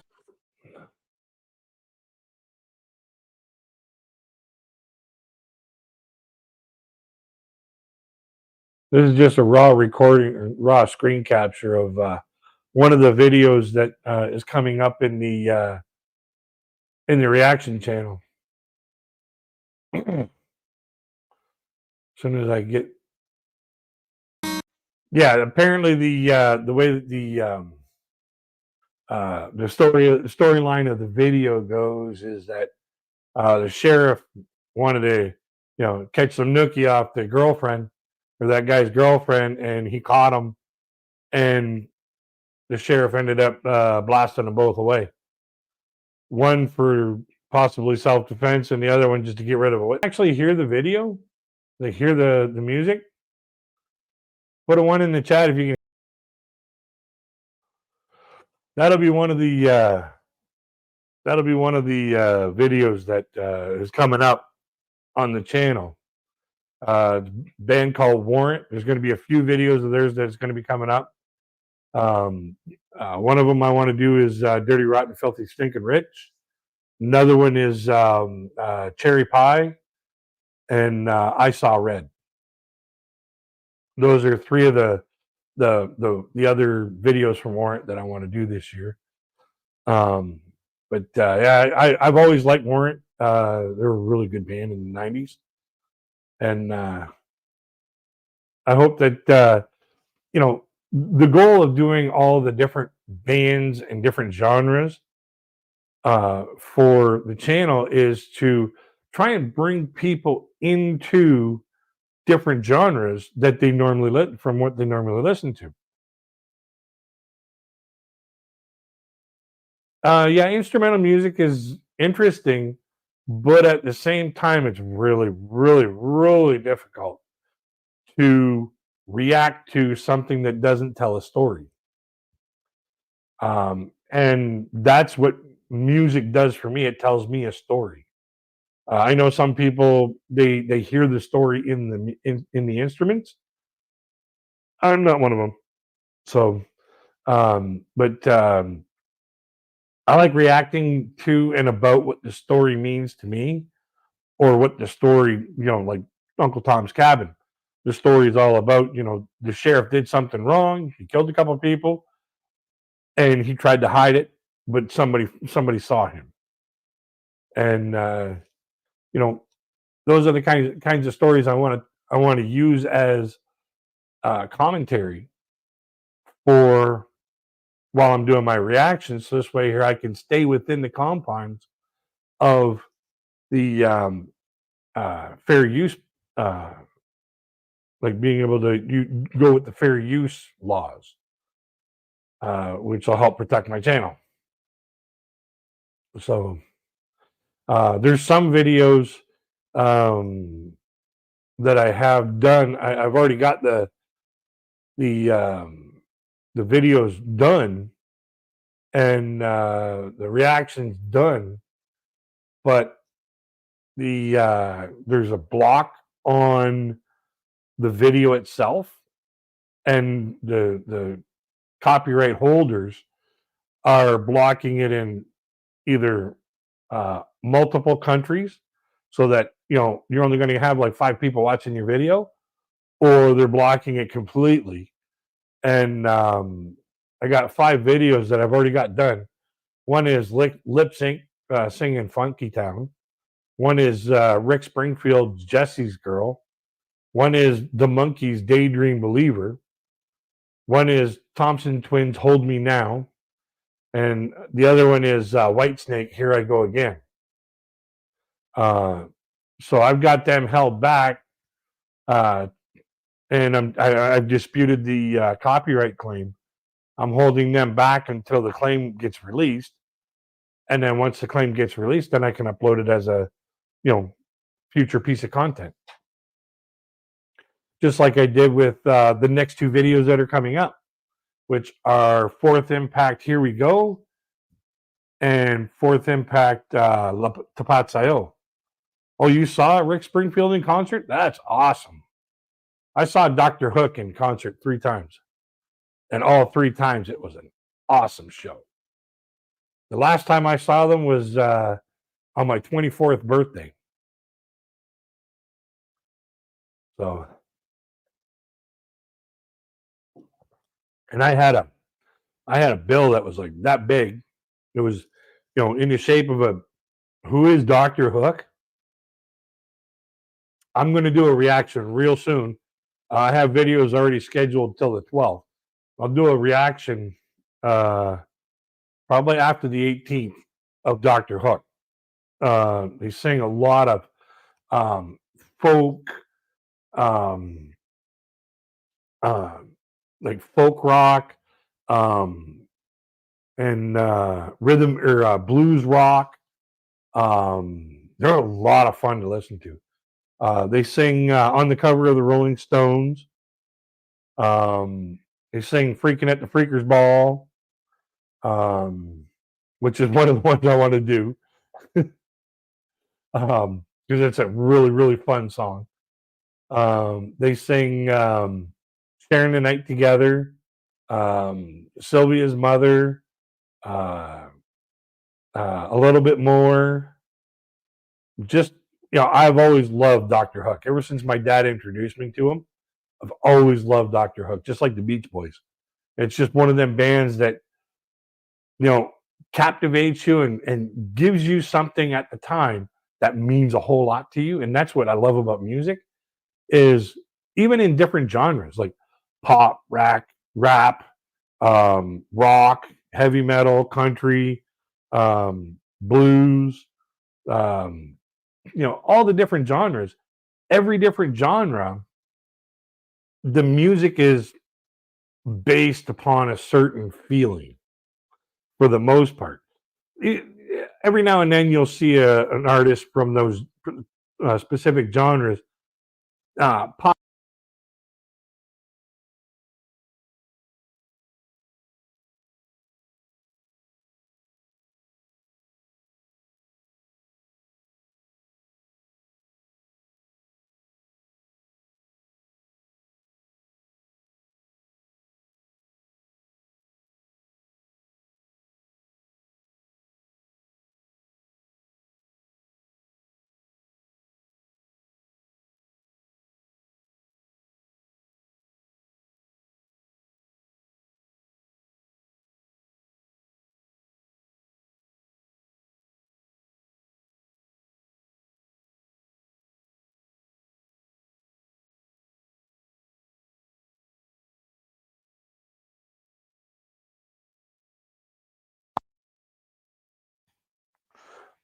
How's it sound now?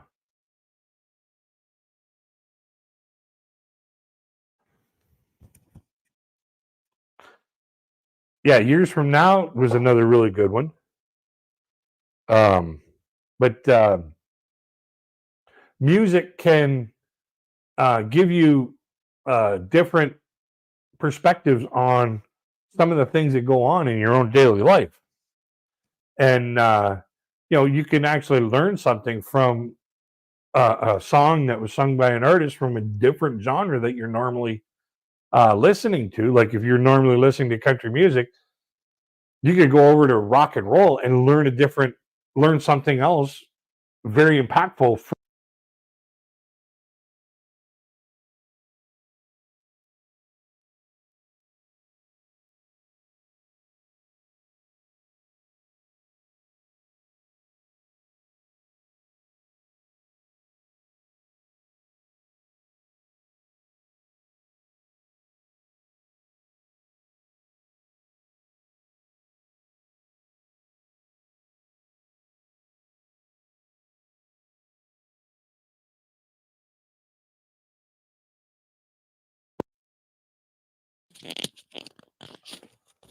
Good thing there was 2 in the box. I'll go charge this other one up. But yeah, the a lot of the times you could find um, music, like they say, music will heal the soul, and that is 100% true. You could find music from other genres that can help you through a situation that you're going through. And like when it comes to when I'm feeling down and out and stuff like that, I listen to a certain band or a certain genre. When I'm feeling real happy and stuff like that, I'll listen to a different genre. When I'm feeling edgy and angry, I'll listen to a different genre to calm myself down. That's and that's it, Gordon Freeman. That's the power of music. It can help you achieve a better understanding of how to level yourself out, uplift yourself, inspire yourself. Like there's so many different um, genres and so many different songs out there that if people just broaden their horizons and broaden their minds to taking a look at some of those other genres and seeing what's being sung about, people can actually learn a whole lot more about how to deal with their own personal situations and their own personal problems through music. Hey, C9, how you doing? I'm just about ready to mix myself another one. So, I that's why I want to kind of, not just do Fourth Impact videos as much as I love their music. Now I'm feeling depressed. When I'm feeling depressed, because I'm thinking of my parents that passed away. Listening, yeah, it helps you pick up the mood.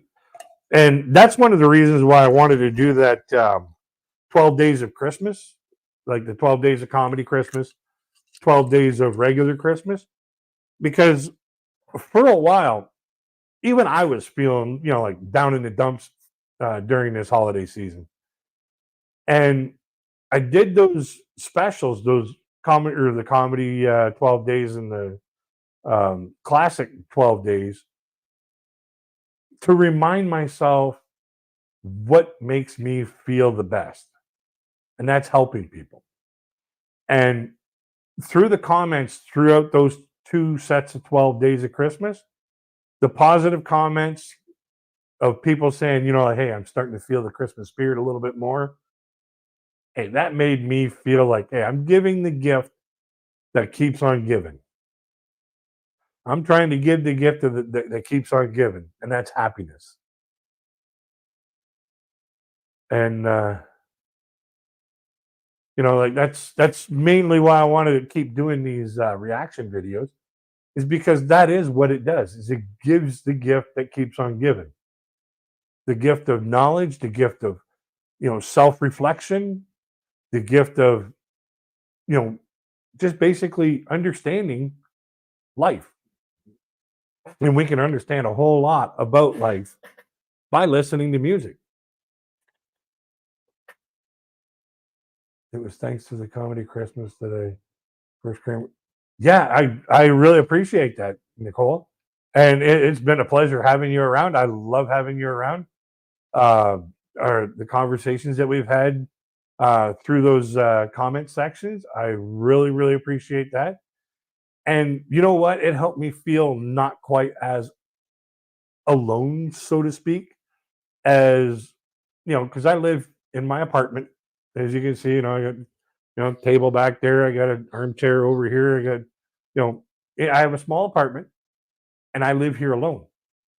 And having those comments and those people out there who comment on my videos makes me feel not quite as alone, because people actually talk, you know, text to me. So, that kind of helped me, break through the Christmas blues. And YouTube has done a whole lot for breaking through the Christmas blues by me going on to other people's live streams and chatting with them for a little while and helping them out and whatever like that. For me, YouTube's a lot of fun, and it's like basically therapeutic. Because if you saw half the stuff that's going on in here, let me tell you, it would be a comedy event like no other. Cheers, folks.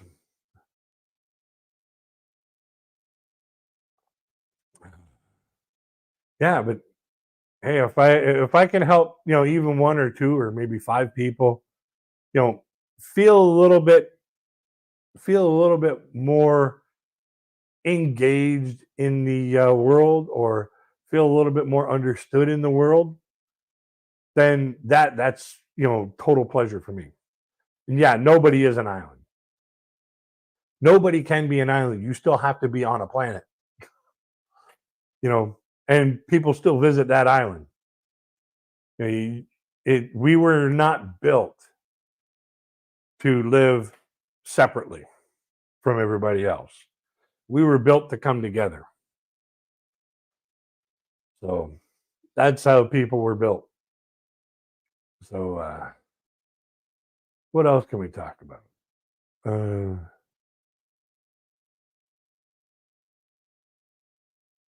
And I also do enjoy your stream with RJ too. Yeah, let's see if we can dial him up. Yeah, I like any funny country songs, and we'll see if I've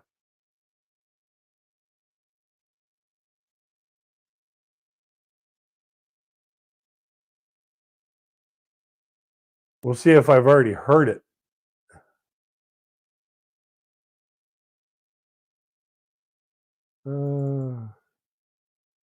Doo-doo. Oh yeah.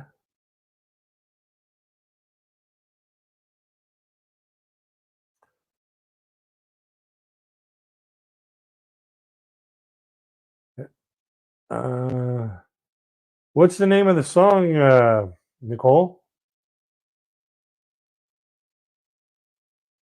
Is it "I'm Gonna Miss Her" by Brad Paisley,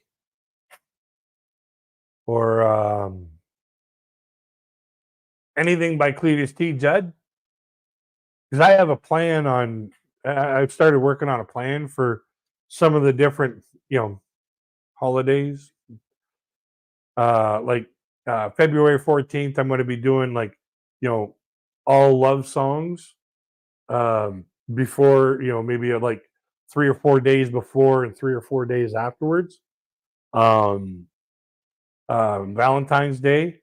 I have a song that I have planned for specifically St. Patrick's Day, which I think would be kind of funny. Yeah, Toby Keith, I want to talk about me. I've heard that many times. Yeah, it's that's one of those songs. It's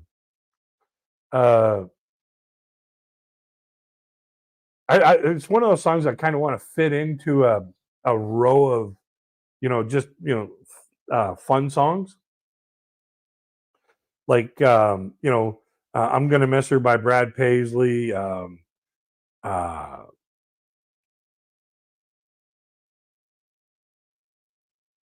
like anything by Weird Al Yankovic, Cletus T. Judd, Ray Stevens. I kind of want to string a bunch of comedy songs together just to kind of bring up the mood, maybe around April Fool's Day. But like when it comes to spring, do songs about, maybe people going fishing or whatever like that. Yeah, he has a lot of funny ones. Same thing with Brad Paisley. When it comes to springtime, camping and boating, what's that one Alan Jackson sings, "Way Down Yonder on the Chattahoochee"? That song there. Summertime Blues, when it comes around summertime. Um, like, theme the songs around. Have you seen his get you some. I don't think so. Um, but I'll check it out. Just send me an email with some songs that you're hoping to see, and see how I can fit them in. Because, like I said, I want to kind of theme songs around like the beginning of spring, do springtime stuff. Around Easter time, I might be getting into a few more religious songs. Like not like you know the uber uh, uh major uh hymns or anything like that, but like there's two songs coming up shortly, the beginning of this week. One is Lord, I Hope This Day Is Good, and the other one is Far Side Banks of Jordan. um I was close to being a Valentine's Day baby, born on February 11th. Oh, cool. Yeah, my brother was born 10 days after you.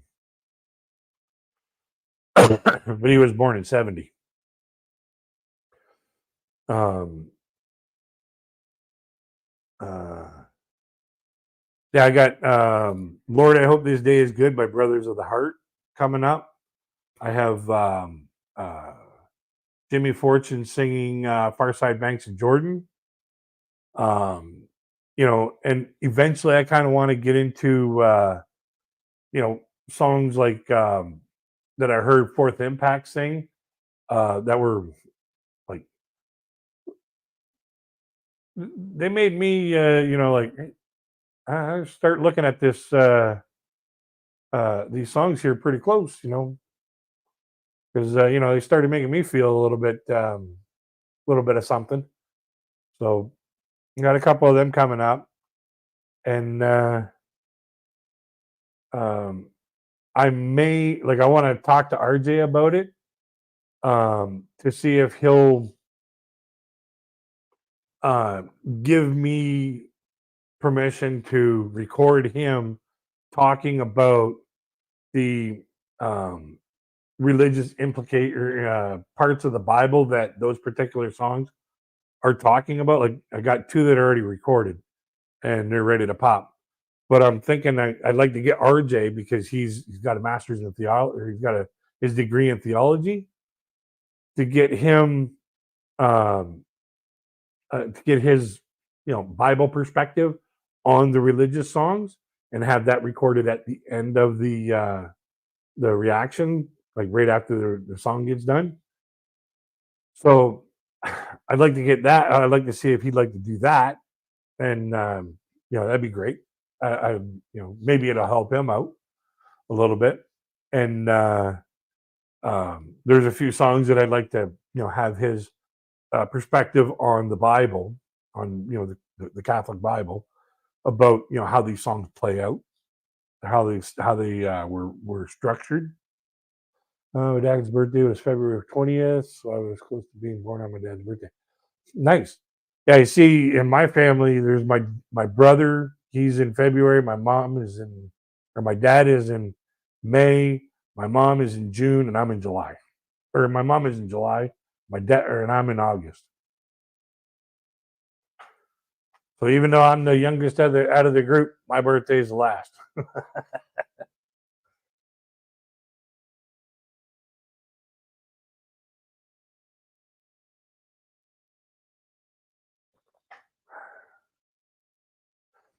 An interesting thing is, both my mom and my brother were born on years that ended in zero. My dad was born on a year that ended in 9, and I was born on a year that ended in 1. So if you add us all up, we come out to an even number.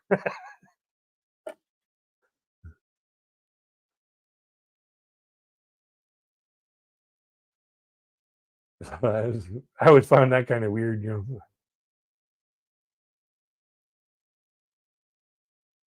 Um, yeah, another interesting fact: my brother, my dad, and my mom are all born on the 20 something of the month. and I was born on a single digit. It goes to show you how weird I am. But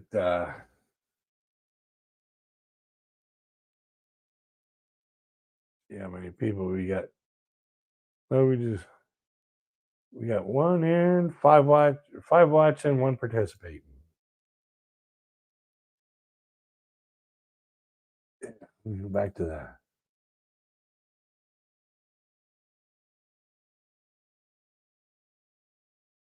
I'm looking at these pictures here. It is so cool. Bo Duke for president. That's awesome, Nicole. That is really awesome.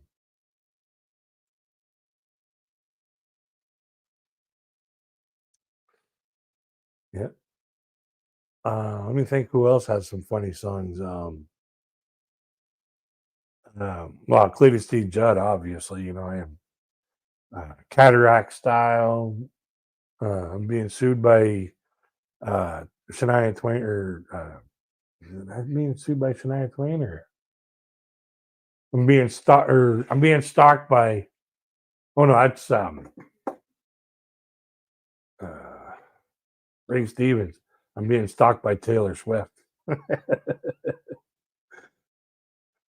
But my brother, he's got a list that he wants me to do too, and they're all like really funny songs too. So,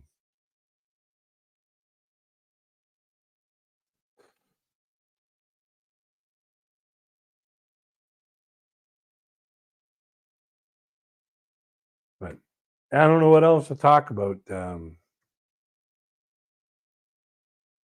I could play a couple of my my comedy, stand-up comedy clips.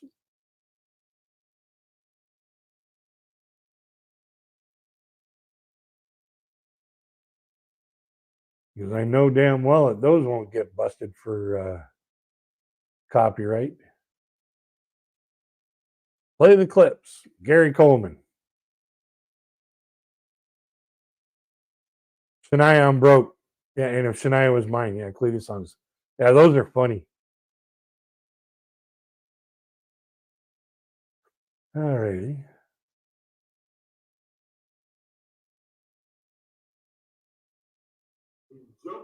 Come on.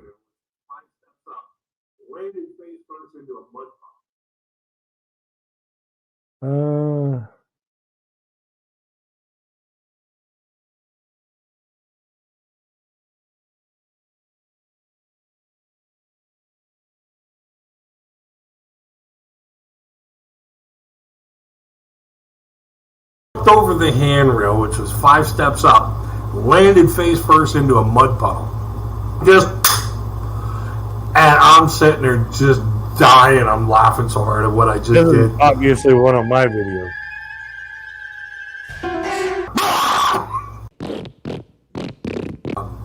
My brother got broke into, and well, before you get all like, oh, I'm sorry about your brother.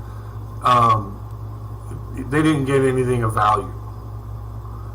First and foremost, you have to have something of value for a burglar to get something of value. And we knew it was meth heads because they took the strangest stuff. Like, first and foremost, they went into my brother's place. But they took the strangest stuff, like broken speakers and broken this and broken that. And a bowl full of pennies and nickels, when there was rolls of nickels, dimes, quarters, dollar coins, and $2 coins sitting right next to it. They took like $2 worth of pennies and nickels, when there was like a couple $100 sitting there in rolled coins. And the funny thing about this whole about this story that I'm talking about in this video, it really happened. They took a bottle of booze that my brother didn't like, and he was getting ready to throw it out. So, you know, they took the goofiest stuff. And, I'm the copyright holder. I can't copyright. So what happened is about a week after he got broke into, my uncle calls me up, and invites me to go to a haunted house with my goddaughter. And I'm like all game for that, you know. But he gave me 3 weeks notice. Well, he should know by now, you don't give me that kind of time, because I'll go come up with something stupid. And I did. I went to the thrift store, and I saw this werewolf costume that looked really good. It made me look like Michael J. Fox, Teen Wolf. It actually looked like that right there. It had the puff of hair in the chest. It had the pointy ears. That mask was freaking awesome. So I buy this costume, and I go over to my brother's place, and he asked me to house sit for him. And usually, you know, a little while after somebody gets broke into, the burglars will come back and grab the stuff that the insurance company replaced. Well, my brother had something for them because he didn't have insurance, so they weren't getting squat. So I bring this werewolf costume over to my brother's place, and I show it to him. I say, hey, when it gets dark, you know, I'm going to say, oh, I don't feel so good, and then quickly put all this stuff on. And then when, you know, a little bit of light comes on, I'm going, you know, for my goddaughter, scares the crap out of her.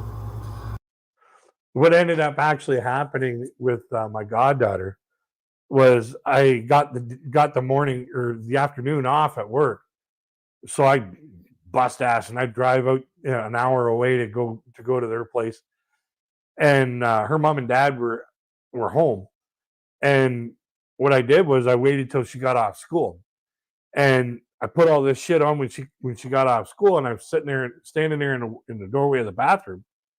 And she's trying to tell her dad about what went on that day at school. And he goes, you should put your books away and then tell me. So she goes walking right on by me. Didn't even look. The bathroom door was wide open. The light was on. There was things that were odd about her trip down that hallway. So she walked by and she didn't even see me, didn't even notice me or nothing out of the side of the vision. Put her shit away, come back out, walk right by me again, and then she's standing in the doorway of the hallway, like the hallway to the kitchen, and she's telling her dad about it, and I creep out from the bathroom, and I'm standing behind her, and her dad says, "What's that behind you?" And she turns around, and there I am. I'm like, "Ah!" The look on her face was just priceless. But instead of being all scared, she just wraps me up in a great big hug. She knew it was me. So I show him this costume, and I'm like, oh, this is funny, eh? He goes, oh, yeah, that's great. That's going to be funny. So he goes off to work, and I'm sitting at his place, you know, making it look like somebody's home. And I'm just messing around on his PlayStation for a little while. A couple hours goes by, and all of a sudden I hear something digging at the door. And I look over, and on the field of my vision, I see this bag that I brought this werewolf costume in. And I'm like, oh, buddy, you picked a bad day to come back here. This is not your day at all. So I quickly put this stuff on. I got the puff of hair, I got the teeth, I got the mask, the gloves. And I stand there at the door, and I didn't put all that stuff on, so when the door opens up, I'm like, hi, Bob! No. This guy's going to know not to mess with this house again. I'm going to make this very clear. So I'm standing there, and all of a sudden the door swings open. And this African-American guy who's kneeling down at the door picking the lock takes one look at me, and I went,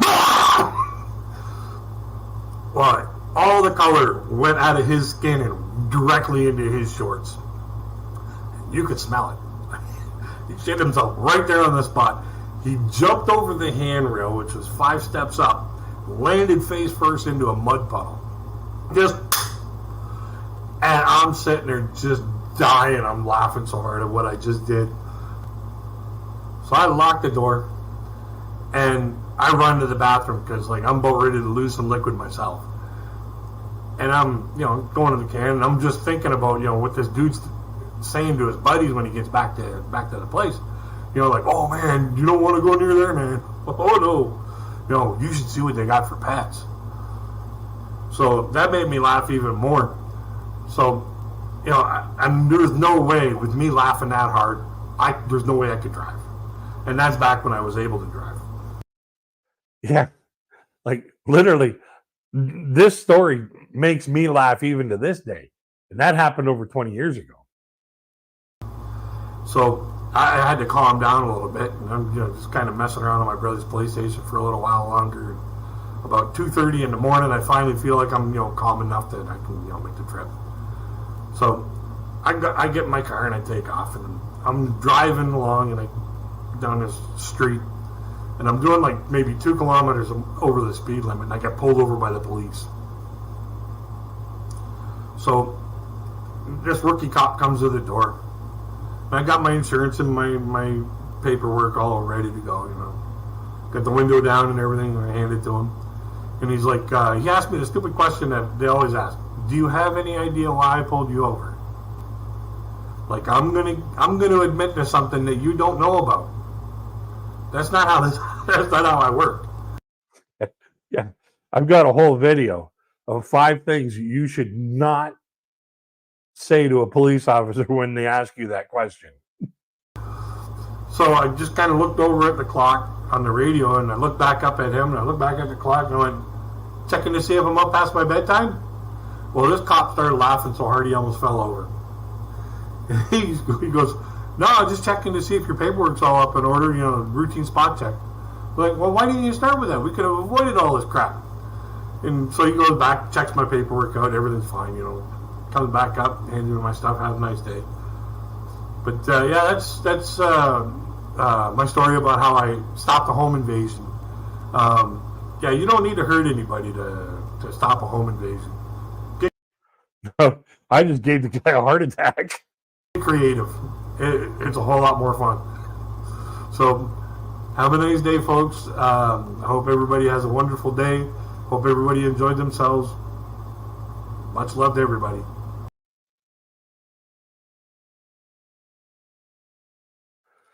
Yeah, the funniest part about that is that whole situation really happened. And I still laugh about it. I still think about it to this day, and I still laugh about it. Because, flashbacks, eh?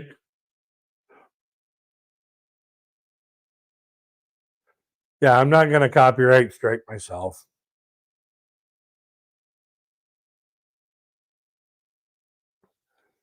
I'll probably get a claim for that warrant video, but I'll just... Well, wish your mom a happy 2024. And I wish you a happy 2024 as well there, Gordon. Happy New Year. Yeah.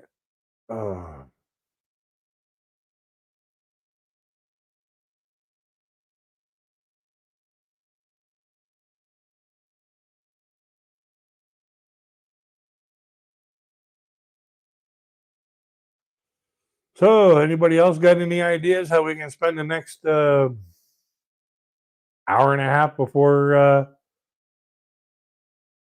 the ball drops?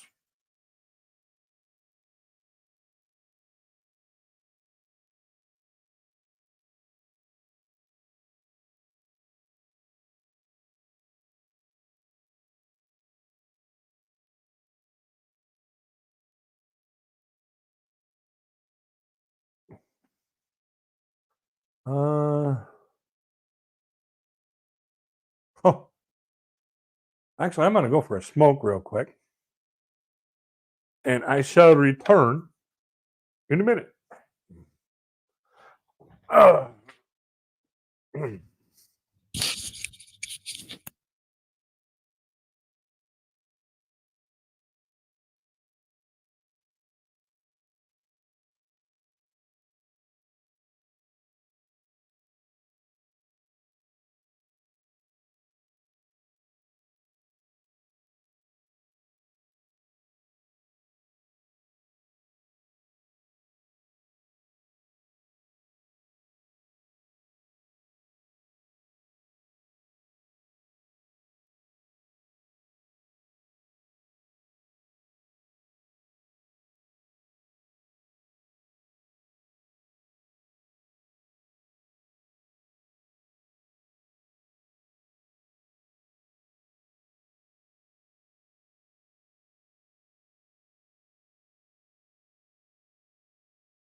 I'm back.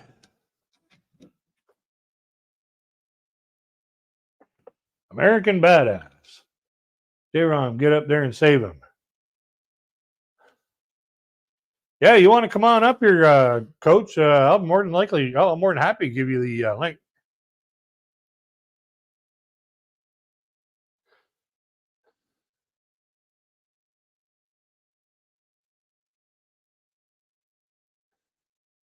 Yeah, I think we're done with Jackbox because I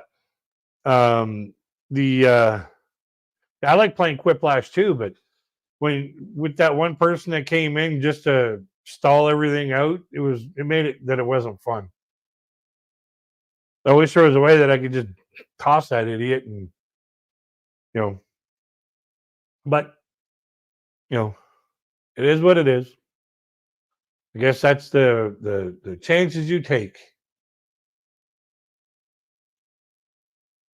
Yeah, that person might have left, but we've only got what 5 people in the chat.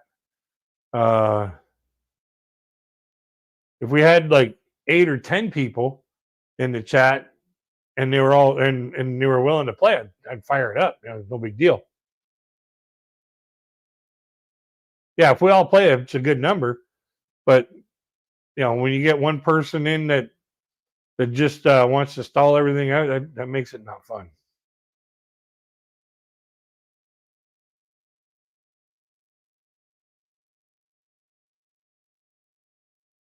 Yeah, J-Rom, if you want to come on up, I'm more than happy to give you the link.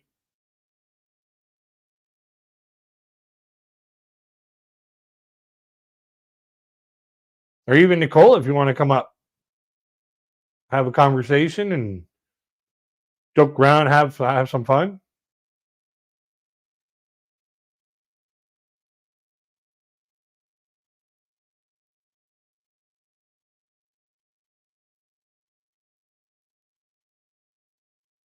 Say hello.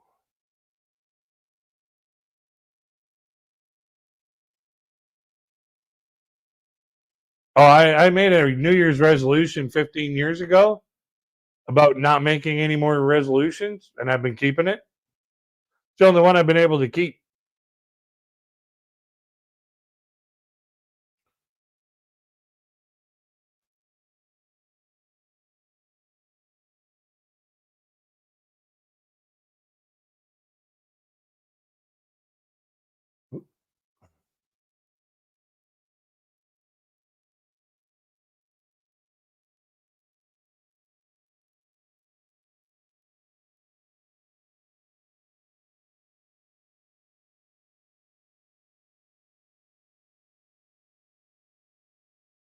There you go. Just tap that link and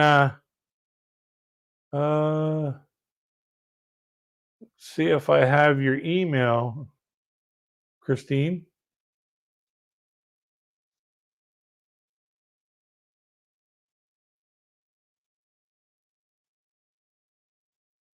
I don't have your email, Christine.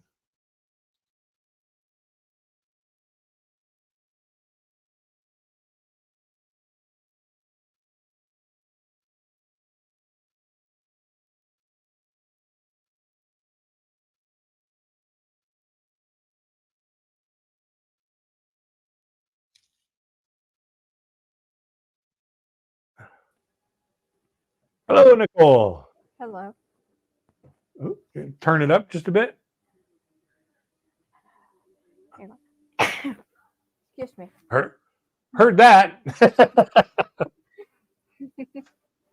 I don't So know. you're from Maryland. Maryland? Oh, nice. Yeah. Actually, I got a PSN friend that's from Maryland. Yeah, I'm on the southeast side of Maryland, Yeah. closer to the beach. Okay. Yeah, it's so you'd be Oceanside, right? Yeah. Yeah. Because we're like, 15 minutes away from Ocean City? Yeah, 15 minutes away. Yeah. I'm like 15 minutes away from pretty much 3 of the Great Lakes. And when we went to RetroCon, we let's see, it was about a 3-hour drive. Oh yeah. Yeah. Well, ride, I should say. My husband did the driving.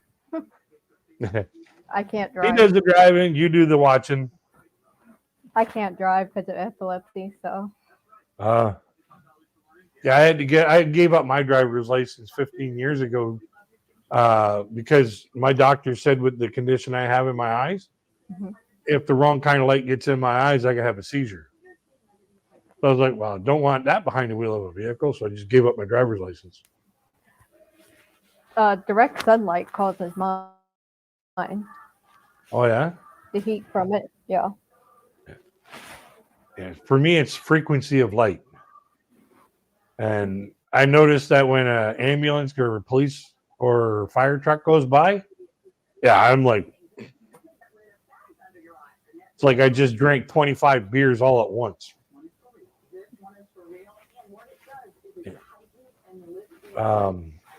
Yeah, American Badass says that's funny. That's a good resolution. 2 years prior to making that resolution, my New Year's resolution was to help other people break their New Year's resolutions. So I had a whole lot of fun those 2 years.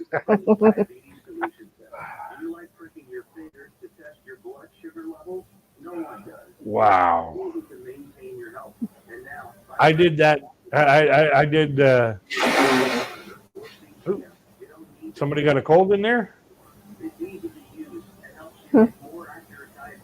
But I worked steady when I was working in the factories. Oh my God, I worked 12-hour days, 7 days a week for a long time. And let me tell you, that was a burnout. It's too much. I ain't doing that shit again. No way. But now the doctor's got me off work, and I'm like, I wish I could go back to doing that.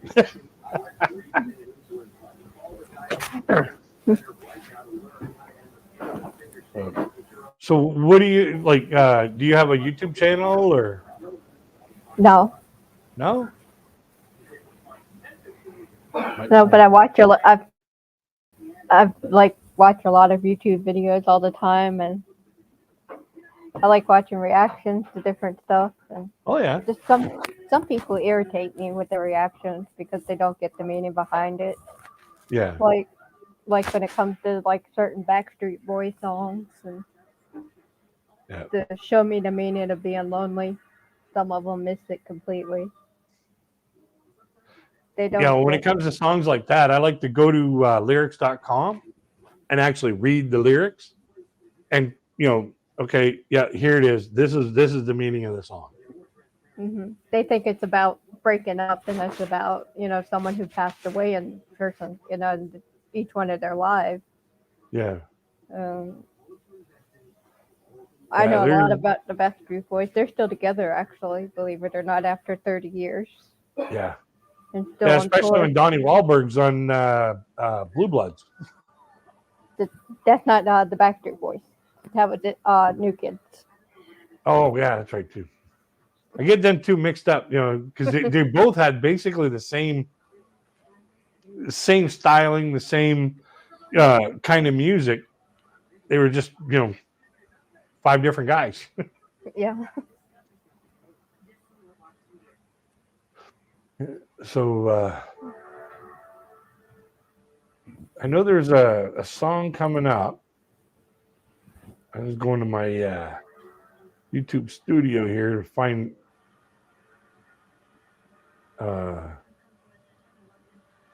there's a song coming up. I did a reaction, like I got a reaction coming up on Paula Abdul Straight Up. DeBard's Rhythm of the Night.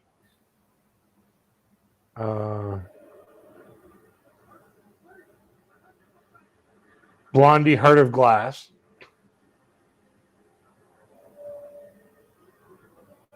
Yeah, I got a few of them coming up. I got one coming up, Slaughter, Fly to the Angels. I don't know if you've ever heard that song. No. No? The first time I heard it, the very next day I rushed up and bought a tape. I liked it that much. When I read your response to saying, "Oh, I'm going to do that song," to the one I sent you about John Snyder, I cracked up with all capital letters.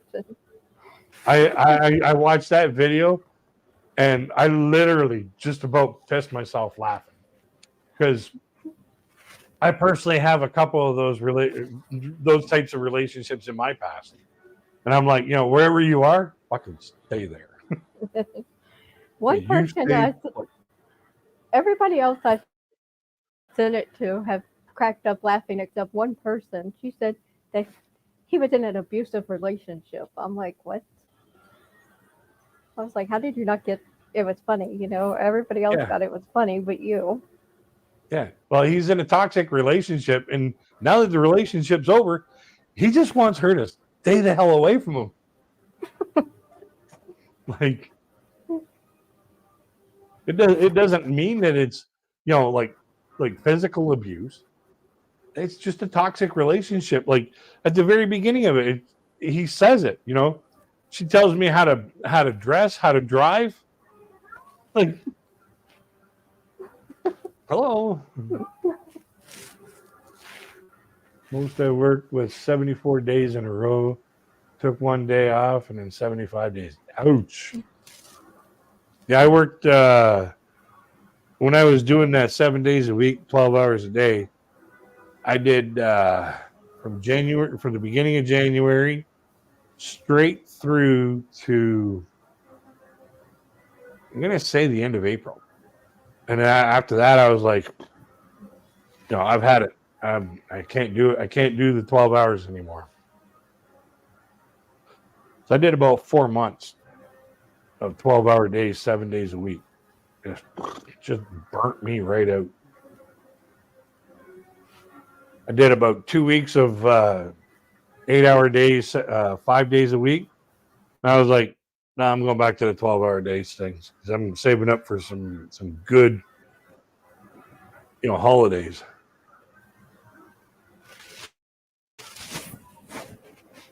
Yeah, and the same thing goes with books. American Badass. One person can read one thing. Another person can read the exact same thing, and two people can get two different meanings from it.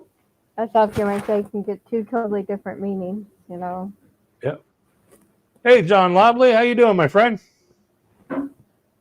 And yeah, it's just one of those things, everybody has a different absorption factor when it comes to words, reading a book, reading a pamphlet, reading a sign, listening to music, watching a video.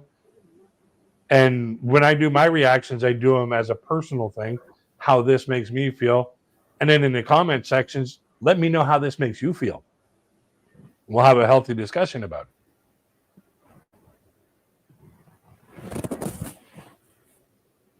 Very drunk. Yeah, I'll bet, because you guys have been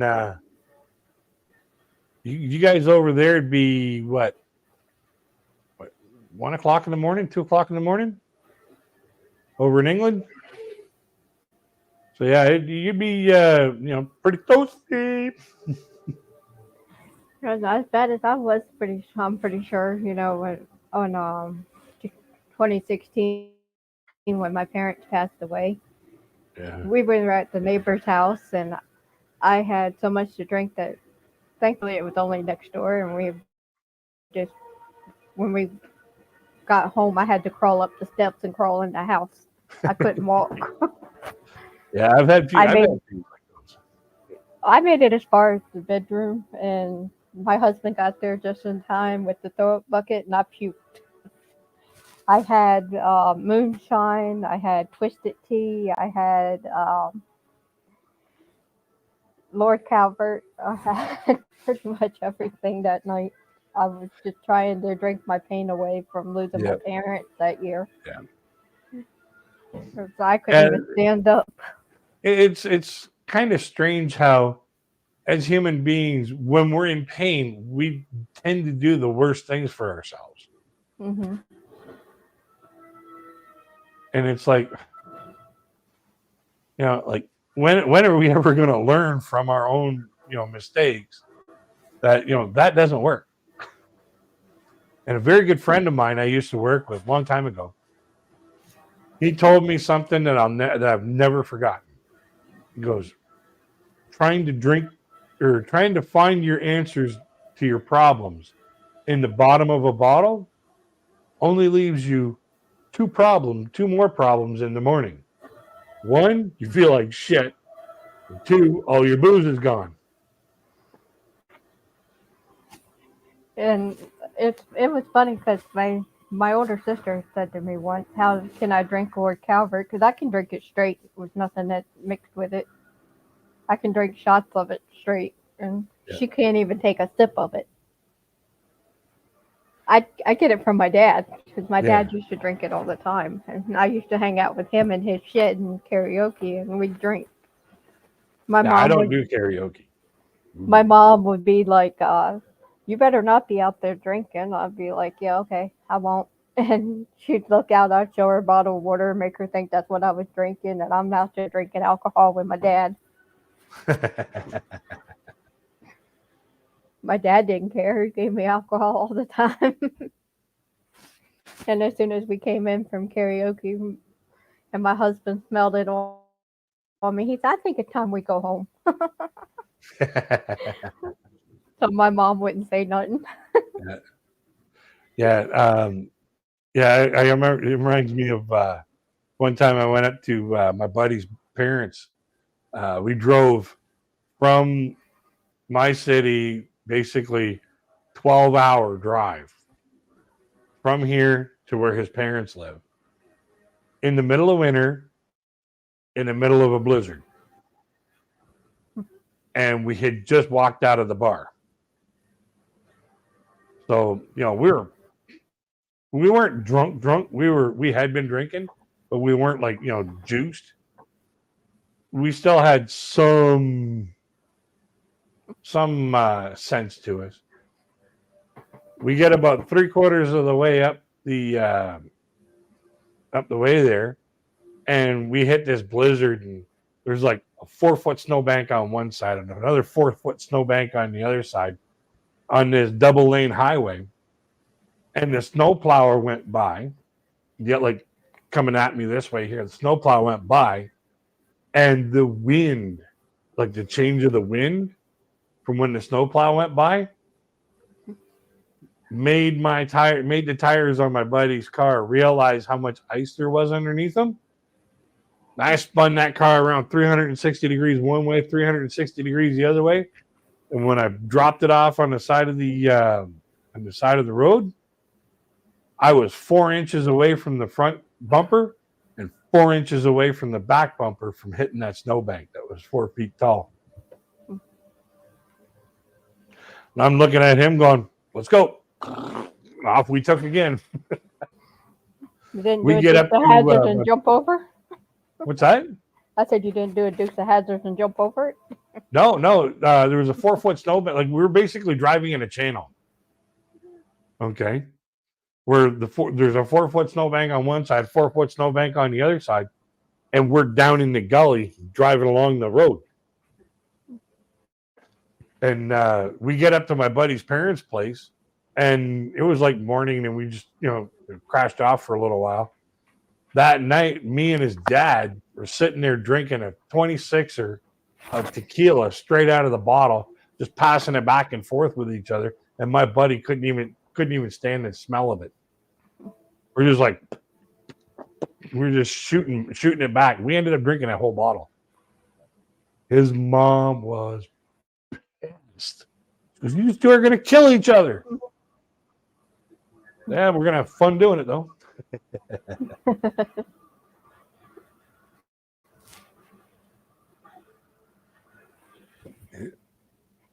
Yeah, I have to send you Toby Keith's Get You Some. I didn't know if you've heard that one or not. It's one of his older ones from like in the 90s. Yeah. The Toby Keith, Let's Talk About Me. Yeah, I've heard that many times. My favorite one is How Do You Like Me Now? Yeah. Yeah, that was another fun one there. Basically, it was a shove it in your face. You know, like you push me aside because you don't like the way I look or the way I sound or the way I talk. You push me aside. Now you hear me on the radio when you wake up. How do you like me now? Mhm. And the girls they picked for the video, I mean, look, I'm almost identical. Look like mother daughter, basically. Yeah, They did a great job casting them in that yeah. video. Oh yeah. Well, back in the '90s, if you take a look at like pop, rock and roll, heavy metal, country music, you take a look at those four genres, and you take a look at the people in the videos. Okay, just the people in the videos, whether it be the band. If you saw the band, they always had the fashion. You know, like they were Yeah. always either wearing leather or they were wearing like something that looked really really cool, and people would go out and get those articles of clothing. Basically, it was almost like the fashion industry's free advertising. And you had,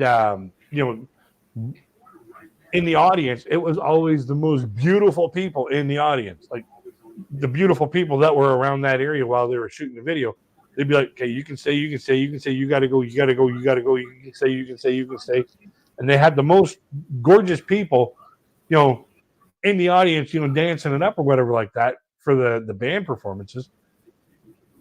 And it was always beauty, beauty, beauty, beauty, and then you had the music as the background.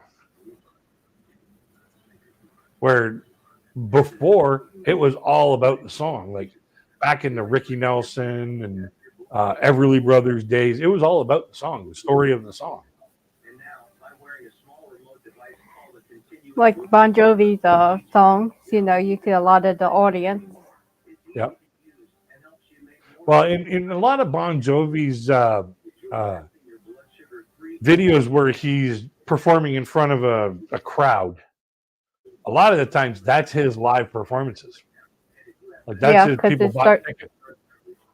like Living on a Prayer starts off with them like showing behind the scenes, and then it goes to a Yep. concert.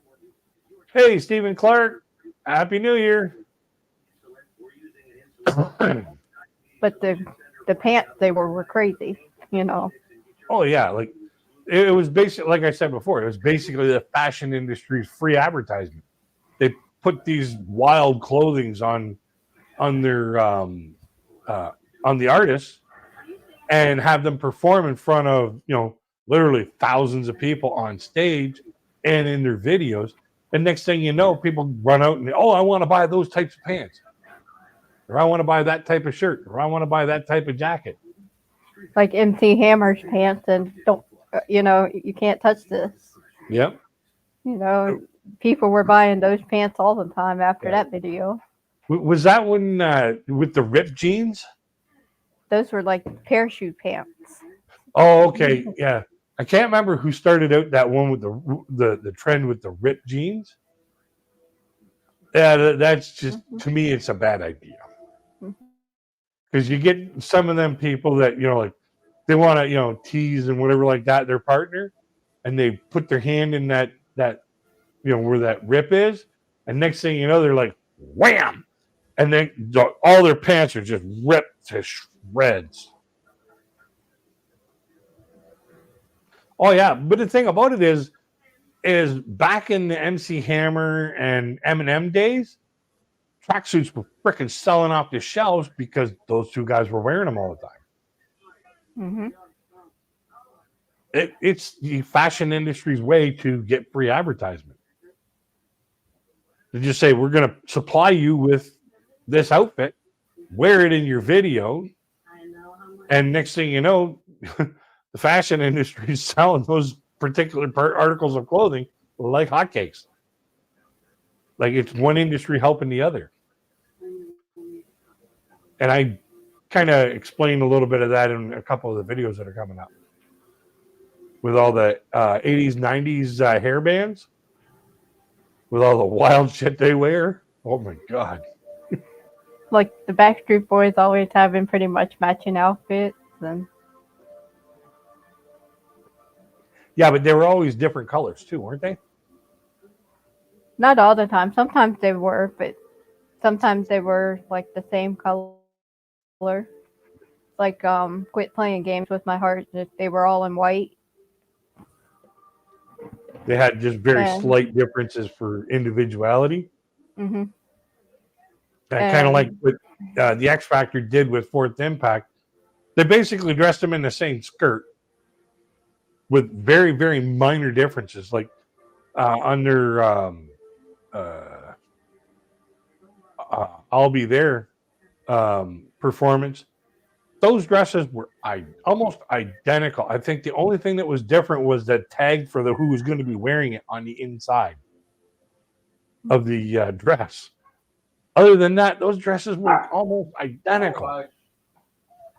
And Simon Cowell and Rita kept making comments, and that was the only negative comments that they ever made was the styling. And the stylist kept doing the same shit over and over and over again. And we all know how they ended up.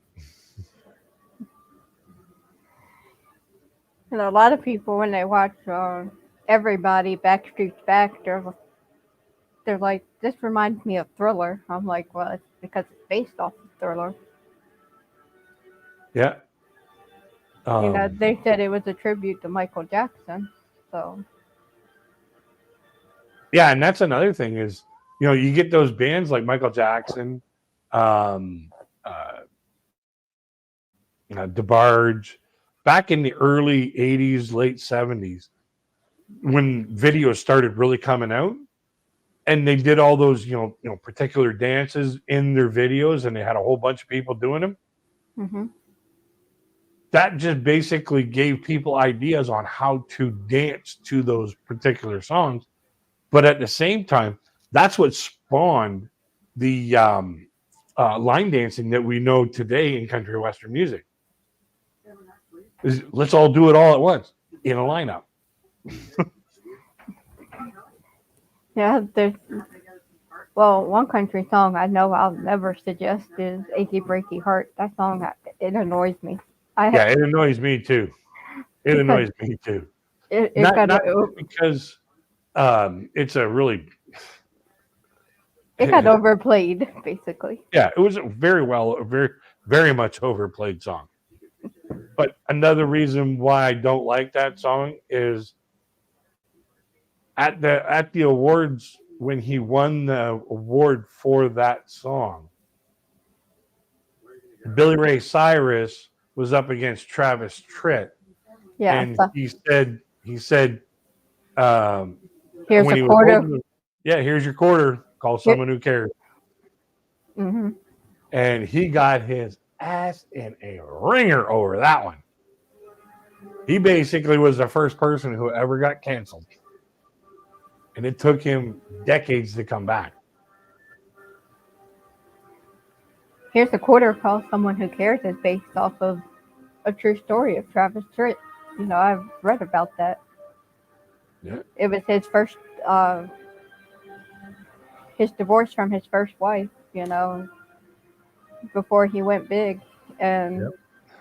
she left him, and then she called and wanted to come back, and he told her, he said, here's a quarter, call someone who cares. And he sat down and wrote the song and never planned to release it, but played it one night and everybody loved it, so he released it. Yeah, you see, I don't know if you watched any of the other Fourth Impact videos that I did. There was one that I did where I talked about technical issues, where an artist basically was, came to this area of came to the area that I'm in at a country jamboree and brought his own equipment, brought his own generators and his own stage and everything like that. And they said, we got a stage and generators and, equipment that works great. And he goes, no, you ain't got the top of the line stuff like I got. Set himself up with all this fancy shit that he had. He got about halfway through his first song and his equipment died. And Travis Tritt stood there like a 5-year-old and threw a monster fit on his own stage that he brought. Threw a monster fit and basically showed everybody who he was. He tried to come back to the Country Jamboree again, and they said, "Up yours, pal. You ain't ever coming back." And around this area, whenever we hear Travis Tritt on the radio, it's always Travis Twit. Nobody around here respects him. Sounds like me when it comes to the, well, now called the chicks, but the Dixie Chicks, I call them the bitchy pricks because I don't like them because of their feud with Toby Keith. They lost all my respect when they started that, especially when Natalie Maines wore that FUTK shirt to the award show that one year. Oh God, they made me so mad then. I'm a big Toby Keith fan, and I've been a fan of his since he came out, and I can tell you pretty much anything about the guy. I mean, I've been to 6 concerts. If he comes around again, since he just started touring again because of his cancer, yeah, I'll go to his concert if my husband's not working. No doubt, eh? Yeah, I saw Dr. Hook 3 times. One time I was underage in a bar. Nobody said anything, so I just stayed there. Another time, it was a couple of years afterwards. I was old enough in the same bar. And it was kind of funny because the second time I went in, they actually asked me for identification. The first time they didn't. I was like, yeah, sure, here's my ID. I'm old enough. And the third time was on my 24th birthday, and it was right here in the city that I live in. So I had some fun that night. I seen Reba McEntire live. I mean, she is awesome. Yeah, my mom and dad went and saw Reba McEntire and Brooks and Dunn when she was traveling with Brooks and Dunn. They're good friends in real life. Yeah, they said that concert, when they went to Detroit to go watch that concert, they said it was off the shelf. It was incredible, that concert. Mm-hmm. And Kix Brooks took his hat off, flung it out into the audience. My parents were like, yeah, that thing.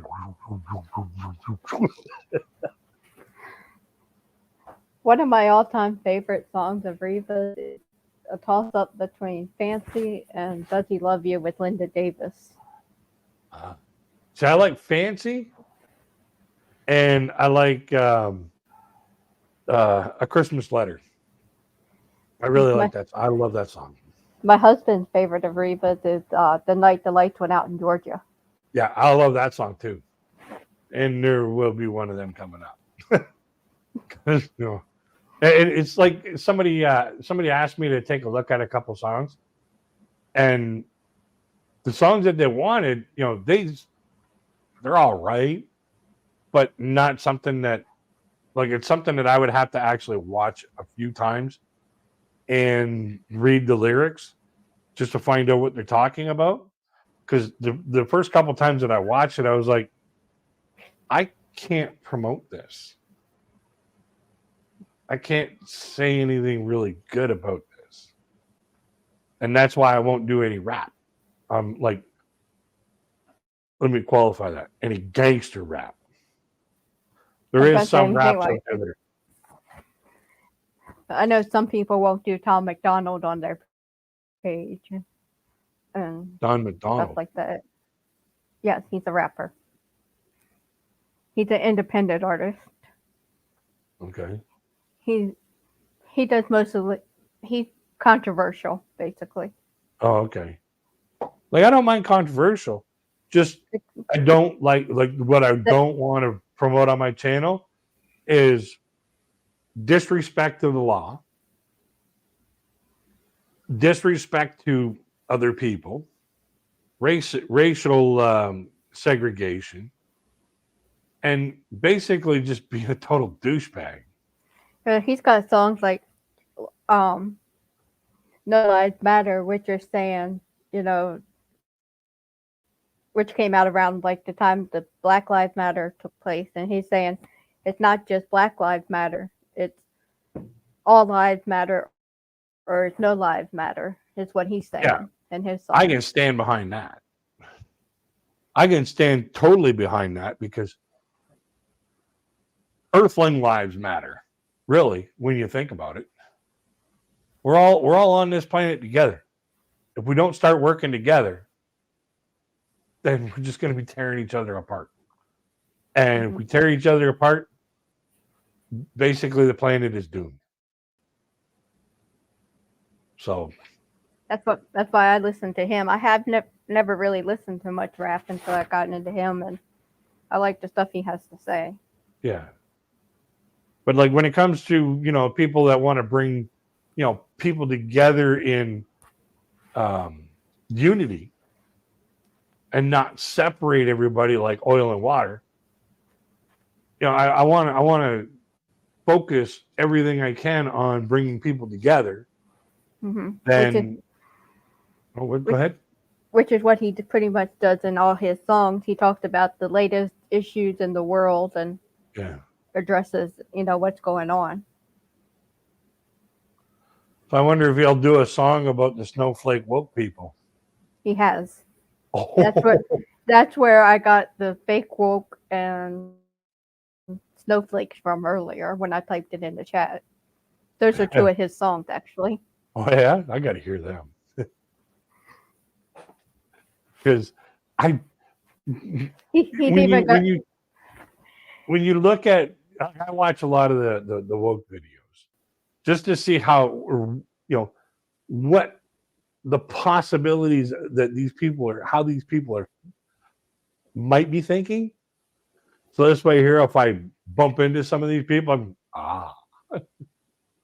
I know where your focus is at. You know, you're gonna melt in the sun, you know, kind of thing.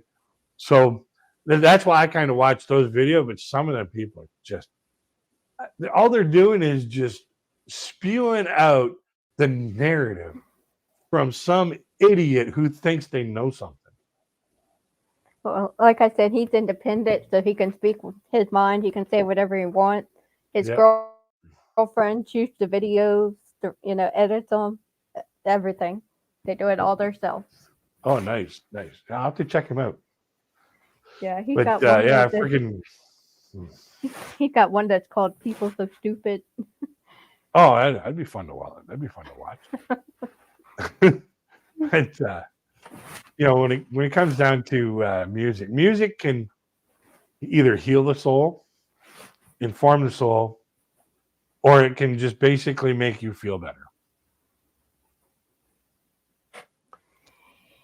One song I cannot listen to anymore is "Daddy's Hands" by Holly Dunn, because I sung that to my dad all the time on karaoke. So that one hurts me too much. Yeah. My mom used to play that on her guitar, and my dad would just lose it.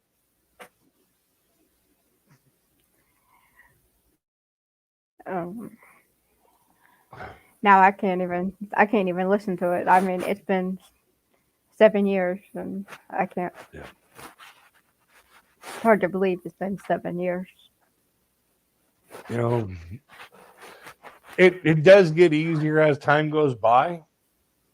As you sit back and you understand and you realize, you know, if I just focus on the positive and the fun times I have with my family members that have been passed on, you know, it's it's a joy to have them in your life until you don't. Then it's a joy to remember those times. Yeah. Just like I was talking with a friend of mine earlier, and she was watching a video of someone that passed away and started crying on the phone. I told her, because she apologized for crying. And I said, "Don't apologize. It's all right. Yeah. So there's no need to apologize. No. Gotta let it out." We all mourn in a different way, and we all heal at a different rate. And Just like John Snyder, he lost his wife earlier this year. yeah, that's his He third lost, wife that he's lost. yeah, but he lost her to cancer. Yeah. The other two But- were divorces. Oh, the other two were divorces? Wow. Yeah.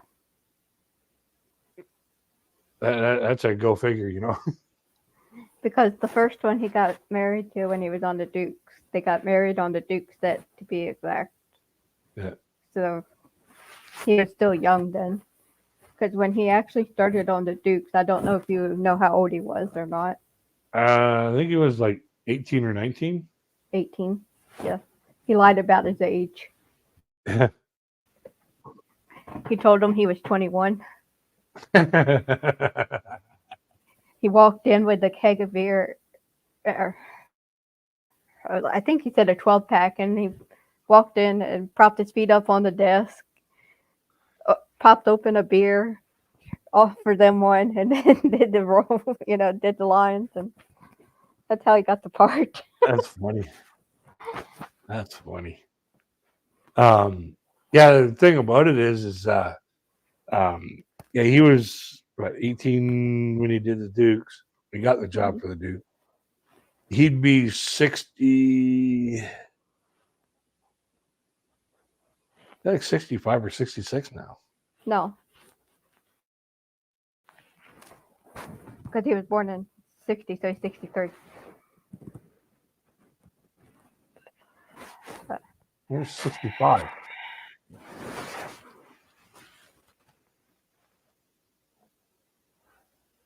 No, he'd be 60.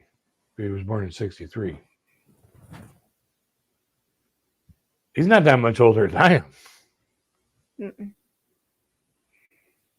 But, when I watched that video, wherever she is, I was like, damn, he has aged well,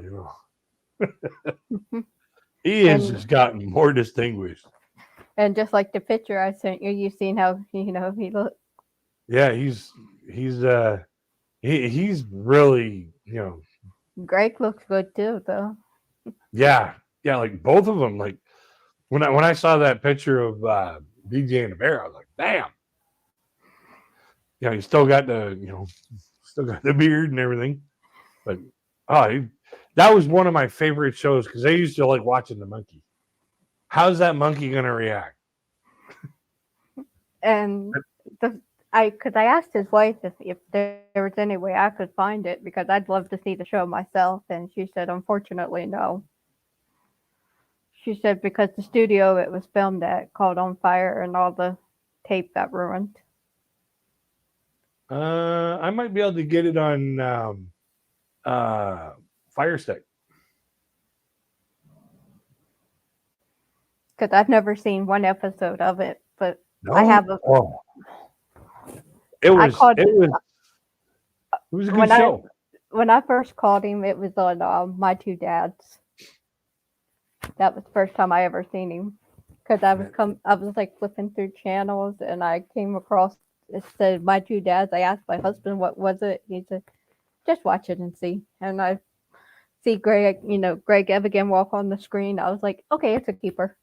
And I'm sitting there watching it because of him. And then I start talking to his wife on Facebook, and we became close after all those years. And then he sent me a song that's never been downloaded to Spotify, iTunes, anywhere, called People I Know. And so when I walked up to him and I told him who I was, and I was the one sending him the photos and the videos that I made for him, he looked at me and said, People I Know, right? I said, yep, that's right. So he knew exactly who I was. Yeah. BG and the Bear was actually was basically a TV spinoff of Smokey and the Bandit.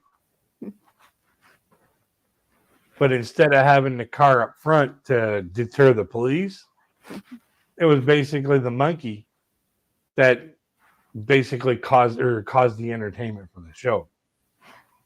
And he still had to deal with the police every now and then.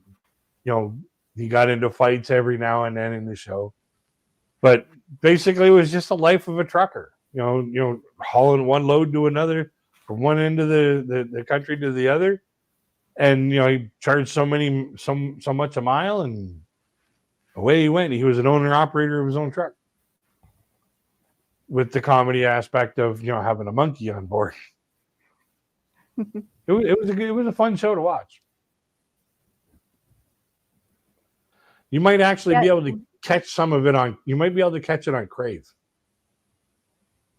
Because the book that I had, had him sign, a friend of mine sent it to me because she had it, but she was getting rid of it and just said, "Do you want this?" I said, "Sure. If you don't want it, I said, I'll take it." And when he saw it, he was looking through it and he said, "There's pictures in here I've never seen before."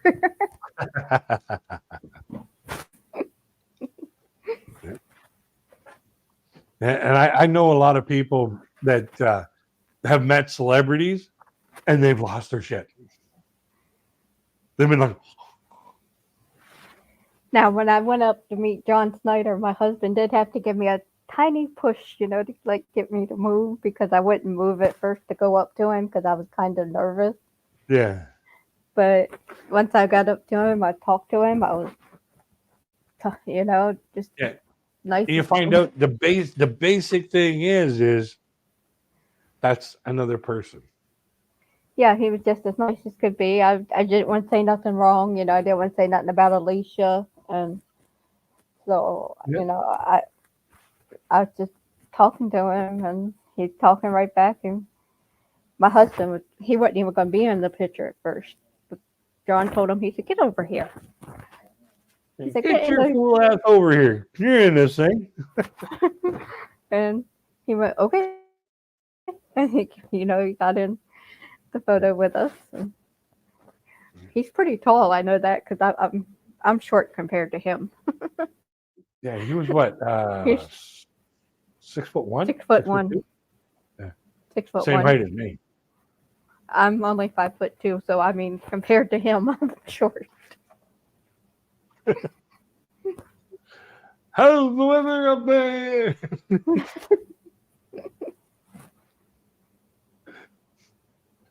Yeah, but I gotta go for a smoke. I need a smoke real bad. I shall return in 2 minutes. Wow, maybe 3. But I can turn this up and still keep a conversation going because of the wireless mics. So who else have you met as a celebrity?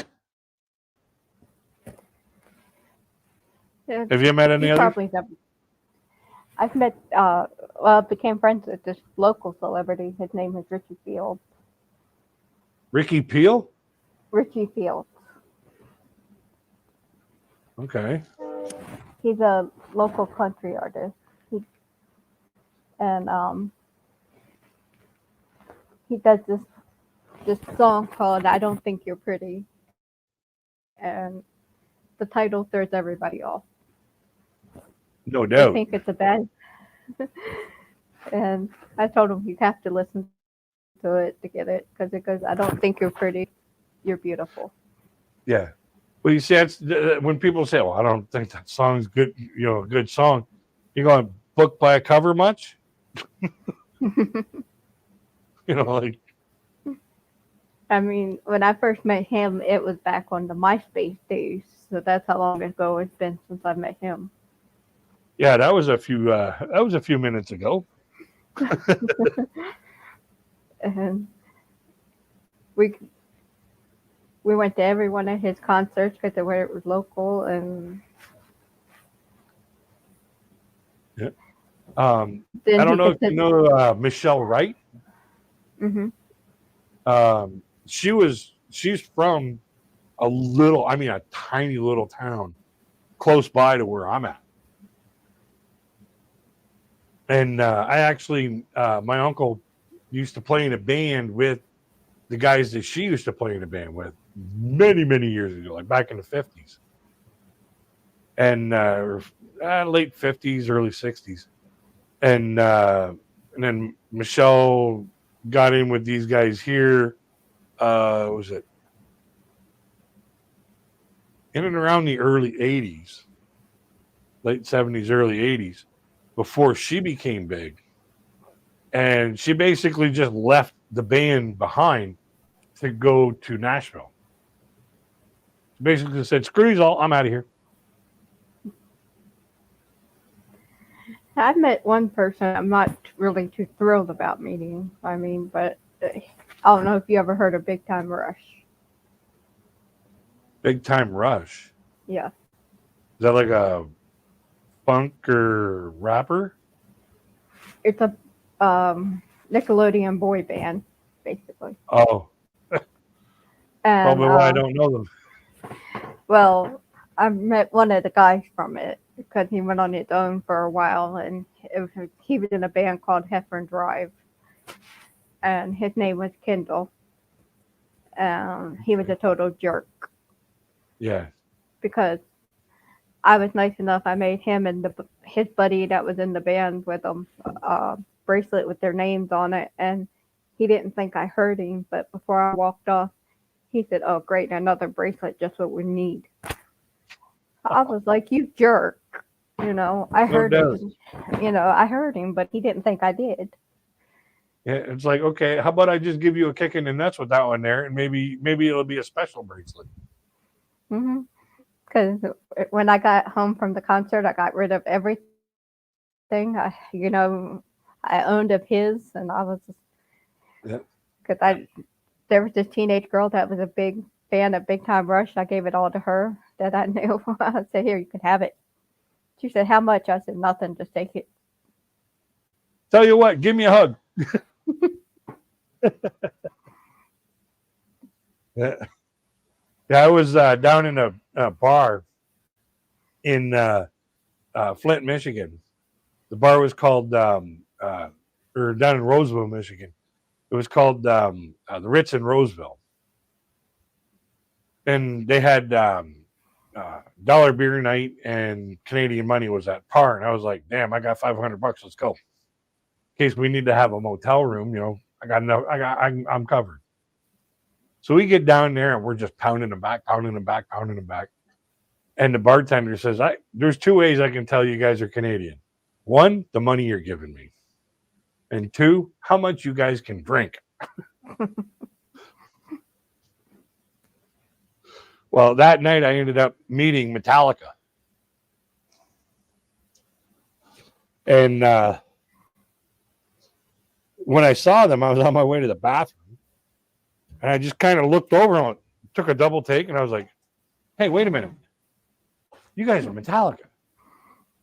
And James Hetfield was like, basically, he just kind of looked at me kind of weird. And he's like, you're right, So I was like, hey, you guys mind if I sit and have a beer with you?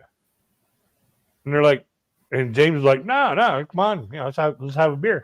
I said, well, I just got to go to the can for a minute. Give me a minute. And I got done doing what I was doing, washed my hands and everything like that. Came back to the table. Just as I was getting to the table, the waitress was there for an order of rounds. I just took a 20 out of my pocket. I slapped it up on her tray. Fill us up. Three times around. So I sat there and I had a few beers with these guys, just telling jokes and whatever like that. Lars was cool. Kirk Hammett was cool. James Hetfield was cool. Jason Newsted, oh my God. He had that I'm a star attitude. I'm like, I could do without him. Some of them are like that. I'm glad John Snyder and Greg Evigan were nice as could be when I went to meet them. Some celebrities are real down to earth, and some aren't anymore. Some let that. On my 24th birthday, I met Ray Sawyer of Dr. Hook. He was signing autographs, and he was for like $1. you could get this bill. It was this big, and it looked like an American bill, but it had Ray Sawyer's picture in the middle. And he signed it, and I had it for years and years and years. I don't know where the hell it went. I wish I still had it. But he was like right down to earth. He's like, hey, you want to take a photo? Yeah, let's do it. We took a photo. I don't even know where the hell that photo went. Back when my husband and I used to go to wrestling shows, we met Rey Mysterio. Oh yeah. Mm-hmm. That would Lillian be- Garcia. That would probably be after the time I quit watching wrestling. And when he was closing up the arcade he used to work at one night, because wrestling was in town, Randy Orton walked right by him, and he said hi to him, and then Yeah, a lot of those after- wrestlers, they're like right down to earth. And, you know, some of them are like, oh, I'm slower, you know.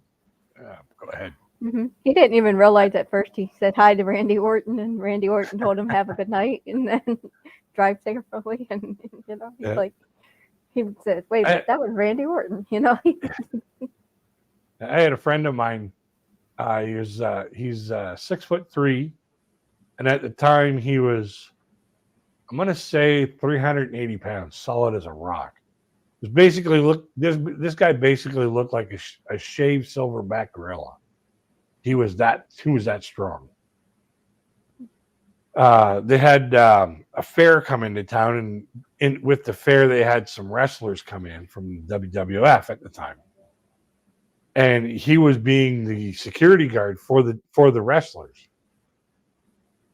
And there's these wrestlers, they're looking up at this guy and they're going, man, I'm glad I don't have to go in the ring with him. But at that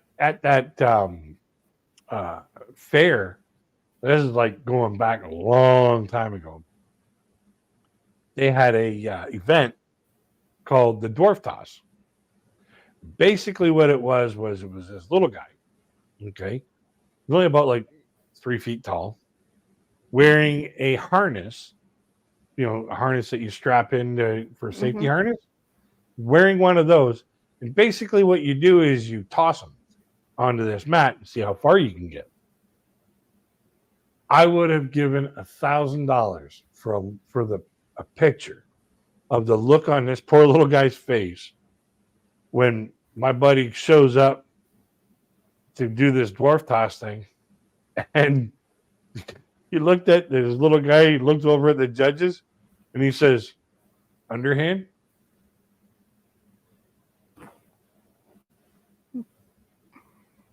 Because like he really could have just grabbed that guy and went, whoop. He won the event by 15 feet. 15 feet. Here's your flying lesson there, my friend. They kept asking him to go into the tough man competition. He goes, I don't like fighting. Because he was too good at it. He'd be like, done. But yeah, when he saw that, when those wrestlers looked at him, like, holy shit, that's a mountain of a man. Yeah, but yeah, some of the celebrities are really cool. Like they say that Jim Carrey is really cool to meet. I know he ad-libs a lot of his stuff in his movies. Oh yeah, yeah. They say that he's really fun to meet. He's really down to earth. He just wants to make people laugh. Keanu Reeves is another one that's really, really, you know, a lot of people love meeting him. He's very generous. And coincidentally, both of them are Canadian. That So that Tom, kind of makes Canada look good. that Tom McDonald guy I was telling you about is actually Canadian, but Yep. he now lives in America, and Yep. he used to be a wrestler when he was in Canada. So Tom McDonald. yeah, I did not know that. I knew he was a comedian. Yeah. He used to be a wrestler. Yeah. I did not know that. Mhm. I can't imagine him being a wrestler. You think you know somebody. But just by curiosity, how old are you? 42. 42? I get told I don't look it, but No, I was thinking, somewhere around, the early 30s.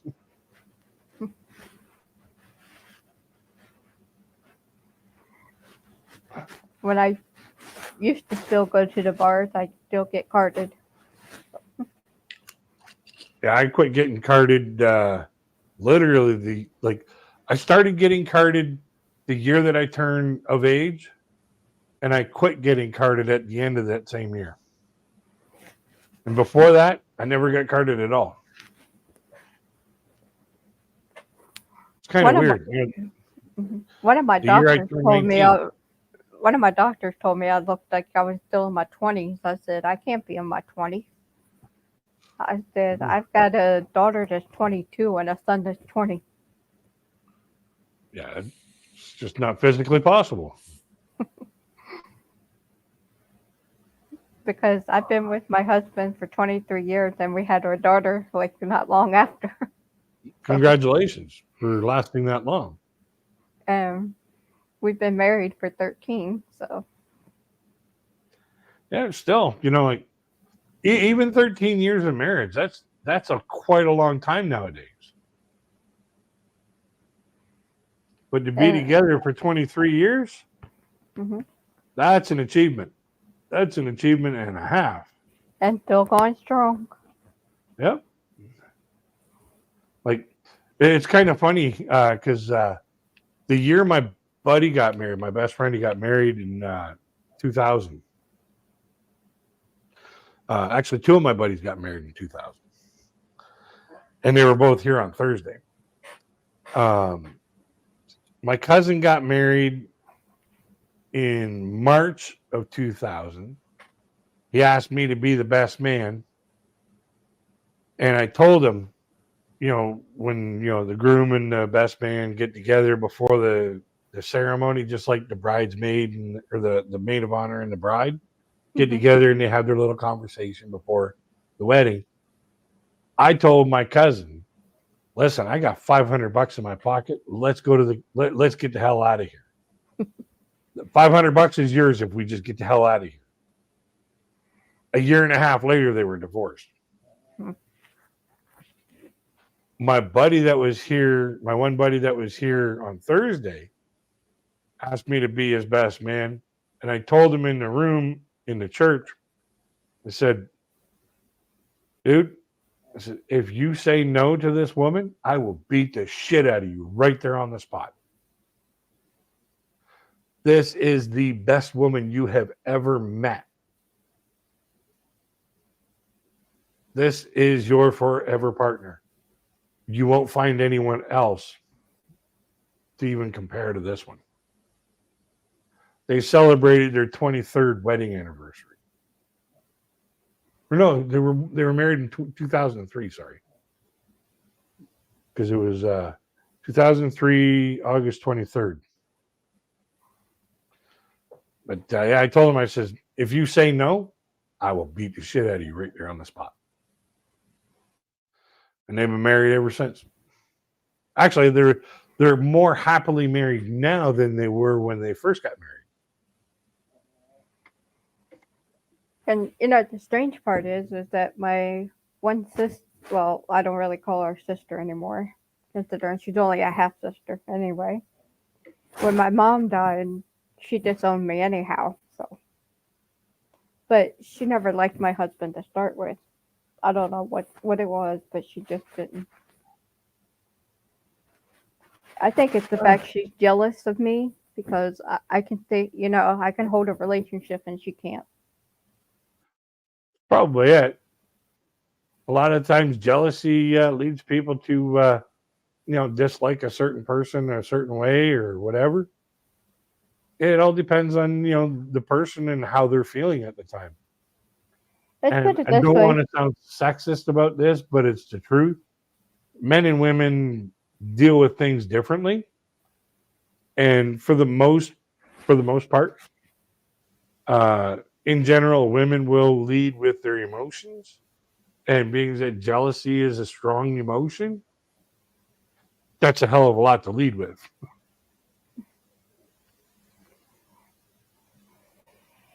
Well, with her, let's put it this way. She's so stuck up. If it rained, she drowned. Ah, one of those. Yes. Don't you just love snowflakes? So that's why I said so-called sister, because she's not my sister anymore. And the song "How Do You Like Me Now?" I'd say that's me to her, because I'm like, "How do you like me now?" Because I'm doing better than you. I got the weight loss surgery. I'm losing weight, and Yep. so I'm doing a lot better than she is. Yep. Oh, I don't care for her anymore. yeah. Like I said, she disowned me. I don't care. Yeah, that's just one less person in your will. Yeah. See, me and my brother, we're tight as two coats of paint. Well, I've got two other older sisters that are close with me, so because they're half sisters. All my brothers and sisters are half brothers and sisters. I'm I was the only child between my mom and dad, so the other My ones are brother, all just half. my brother and I were, brothers through and through, and we're tight as two coats of paint. The two of us. And pretty hard to peel us apart every now and then. We've done a lot of shit together, the two of us. Oy.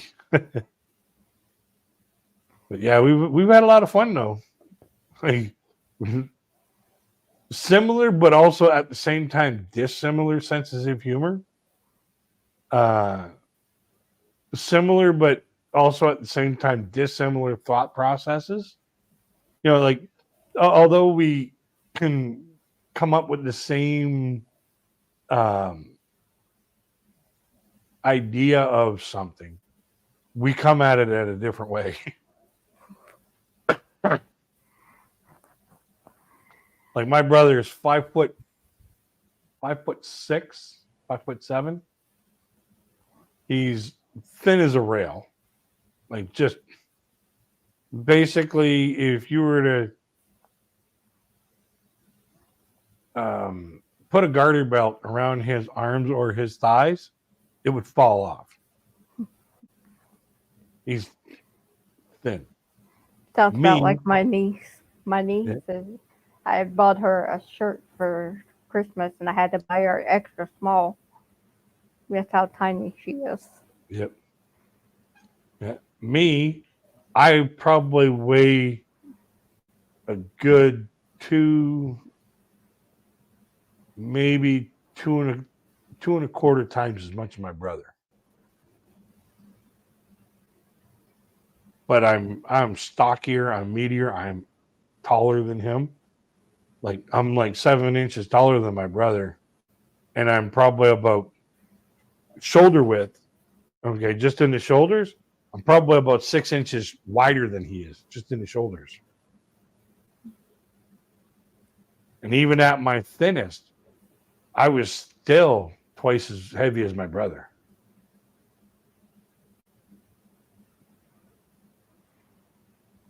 I'm slowly losing weight, thanks to that surgery. Yeah, that's why I'm drinking water. I drink water all the time. They had me drinking it with the protein packages in it, and so I got like limited things I can eat now. Yeah, yeah. I had a And friend go through the gastro bypass. I had the sleeve, Oh, the so sleeve. yeah. Yeah. That basically just restricts how much you can put in your stomach. Hmm. But I had a friend of mine go through the gastro bypass. Oh my God, that stuff was, Yeah, they said that's way too complicated. So, yeah. and they Like, said if I did that, if I was to gain weight, I would gain it like 2 times more than what I already weighed. So I said, no, thank you. We'll just do the sleep. yeah. Yeah, See me, I do my I know I exercise. need to lose weight, but I know it's not going to happen with me, you know, not being able to actually, go out for too long out into the sunshine and do any sort of real exercise. Well, I do my walking aerobics right here in the house and just put Oh, my believe me, music. I get a lot of exercise. I get up from my chair and I go around to the coffee maker and pour a coffee. I drink about 4 pots of coffee a day, and I get a lot of exercise. I get up and go outside for a smoke, and I know what I'm going to isn't the healthiest things for me, but help keep me balanced. I do my exercise. I started for a half hour, but then I ended up going for like an hour because I got my music going, and my music, if it's upbeat, keeps me moving faster. And Yeah. Well, you end up losing track of time like that. mhm.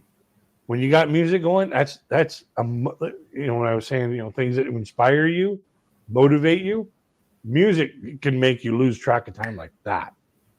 And when you lose track of time while you're working out, it's like, shit, I've been doing this for over an hour.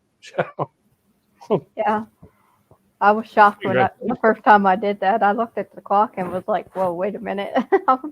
I only planned for a half hour, Yeah. and it's been over an hour now." Oh yeah, same thing with people who listen to audiobooks while they're rocking and rolling on their workouts. They'll get lost in the book and just keep right on freaking walking. And then all of a sudden, next thing you know, it's like, oh my God, I've been doing this for 3 hours.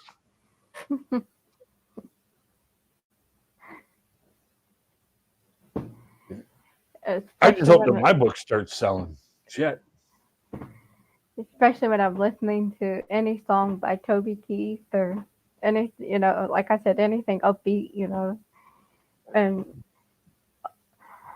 I've I've told another reactor about another song that John has, but I don't think they'll react to it because it's called "How Did You Fuck That Up?"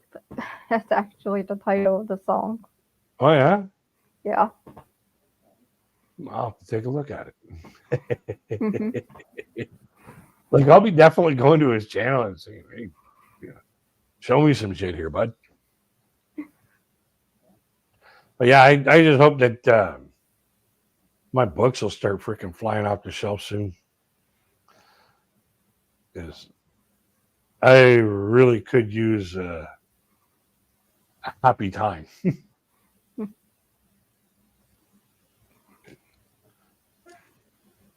I don't know if you've seen them, but these are 3 of the books that I wrote. I've never seen them. No, No, no. this one's the first one.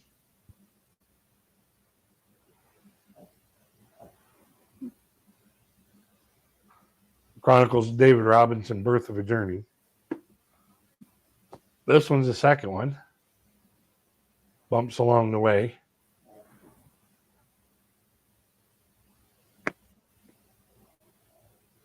This is the third one. Learning a New Path. And those are just the ones that I have done from the artists that I have making the covers. But there's still 2 more books going that he's working on. They're available on Amazon. I can't draw worth nothing. I mean, I can't even draw a straight line, basically. My I can't even daughter, draw a conclusion. my daughter, on the other hand, can draw perfectly. I mean, she is a genius when it comes to drawing. She even drew a picture of Johnny Cash, and Oh, yeah? Loretta Lynn and Hank Williams Sr. I couldn't do none of that, and she did perfectly on all of them. I'm there going, it skipped a generation. Yeah.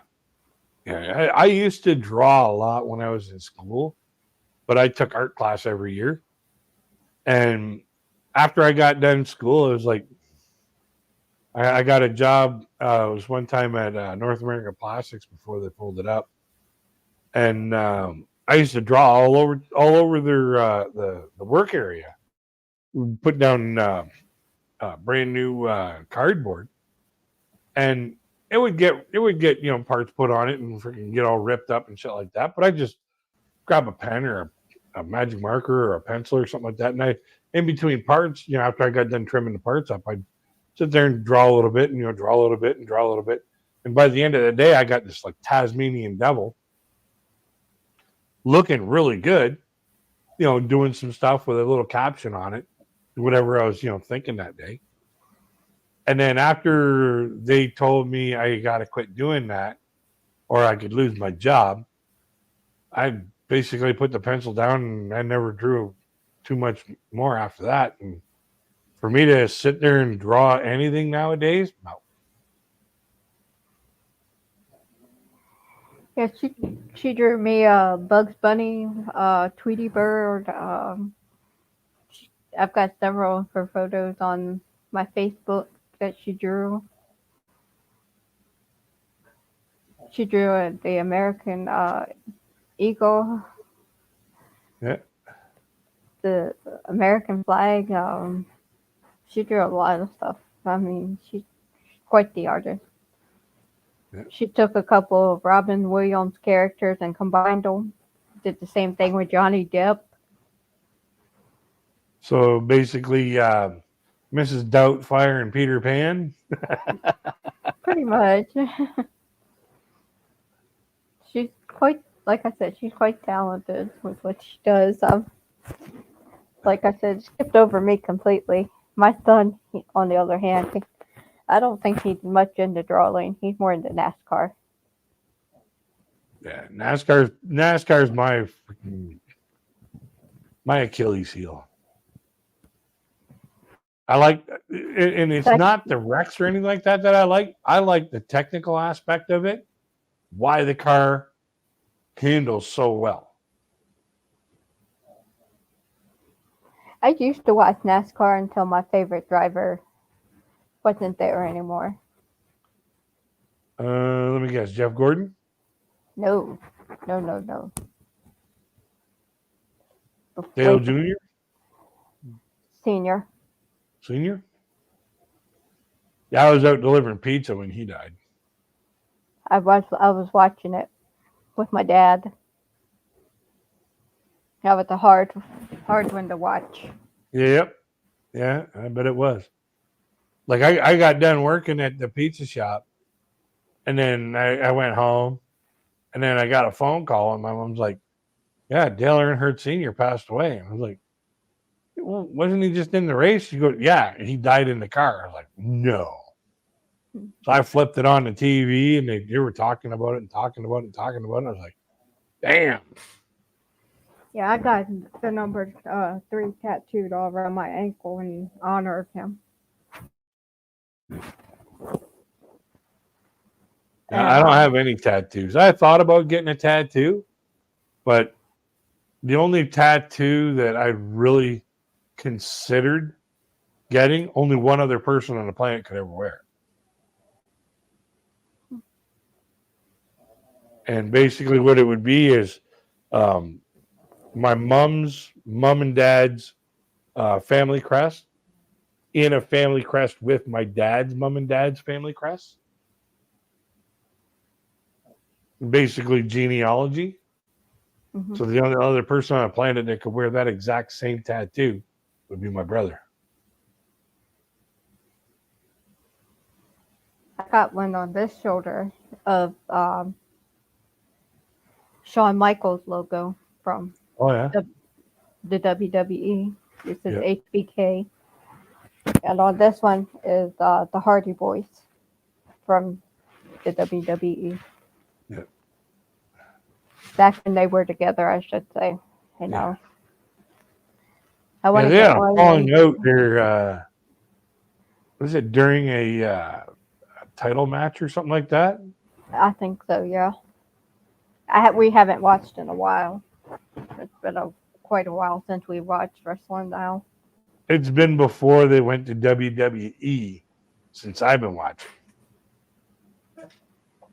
Like, I remember There's Bret the Hitman Hart.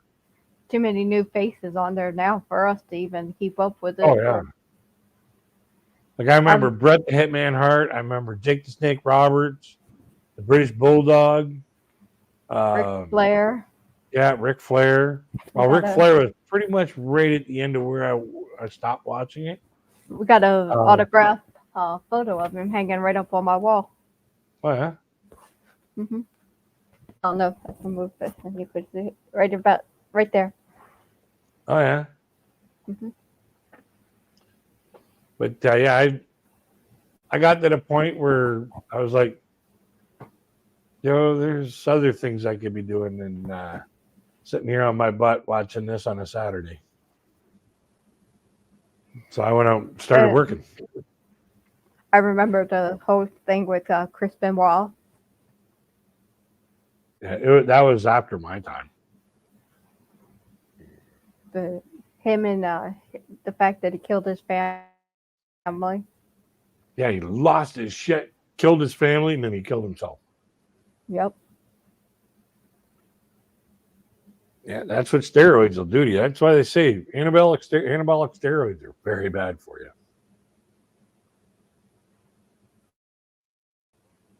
Well, I got about 10 minutes to midnight here.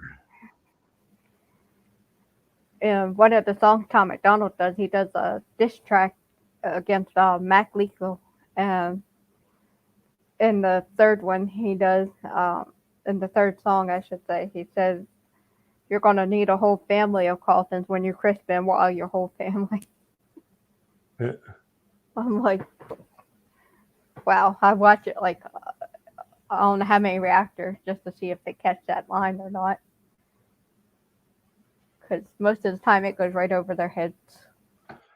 Yeah. Well, that's because they're just listening to the beat. Like, you get some reactors, like I've watched some reactors, they'll react to like Paul Simon and Art Garfunkel singing Bridge Over Troubled Water 1 minute, and they'll be like, "Oh my God, this is great, this is awesome," and depict everything that's going on in the song. And then the very next video, they're reacting to Metallica Creeping Death. And they totally miss Metallica Creeping Death. And it's like, if you just read the words, you'll notice that in Creeping Death, there's a whole lot of biblical influence in this song. Then you got to go to the actual Bible, where you can actually get those references and find out what they're actually talking about. So, but just like I've seen a lot of reactors react to, it smells like Teen Spirit, and they totally, don't understand the word they're saying. That's because nobody can understand a word Kurt Cobain's saying in that song. Yeah, but they're all like, "Oh, this is great. I love it. I love everything he said." I'm like, you just said you didn't understand a word he said, but you're saying it was great. You loved everything he said. How could you love everything he said when you couldn't understand him? Exactly. It's like, don't lie about the reaction. Tell the truth. Yeah. That's why I prefer to listen to the song a few times before I. Hey, Stephen Clark. Hey, how you doing, my friend? Happy New Year. Happy New Year. Yeah. That's why I prefer to listen to the song a few times, listen to the track a few times before I do a reaction on it. Because number one, I keep from posting videos about,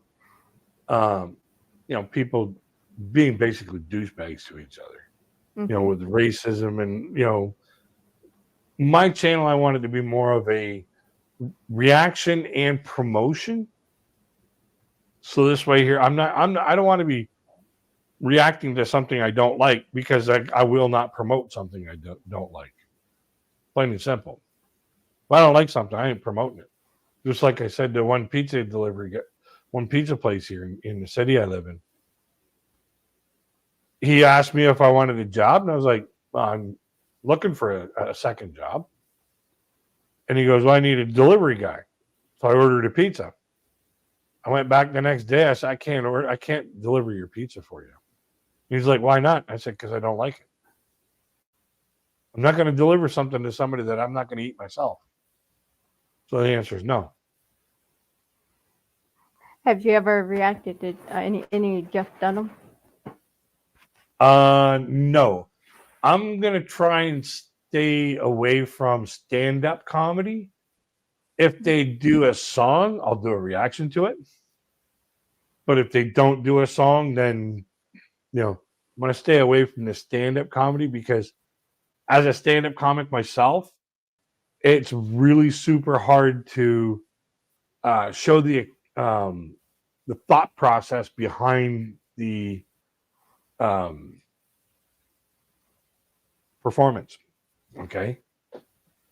You have to dig right into what that particular scene that they're setting up means to the individual who's performing it, in order to actually do it any justice. So he did a Christmas song called Jingle Bombs with one of the With characters. Ahmed? Yeah.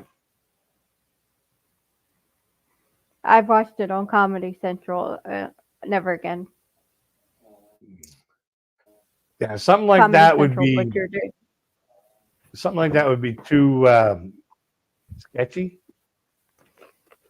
Like that takes a certain audience. Like during the 12 days of comedy Christmas, I was this close. I wanted to do this video, but I opted out of it. It was Weird Al Yankovic Christmas at Ground Zero. Now, that song there, think about the idea of that song. Basically, it's Christmas after the nuclear bomb has been dropped. Okay. Mm-hmm. So think about Russia, Ukraine, Serbia, and Palestine. All that shit going on right nowadays. And I almost posted Christmas at Ground Zero. Not a good Not a choice. good idea. No.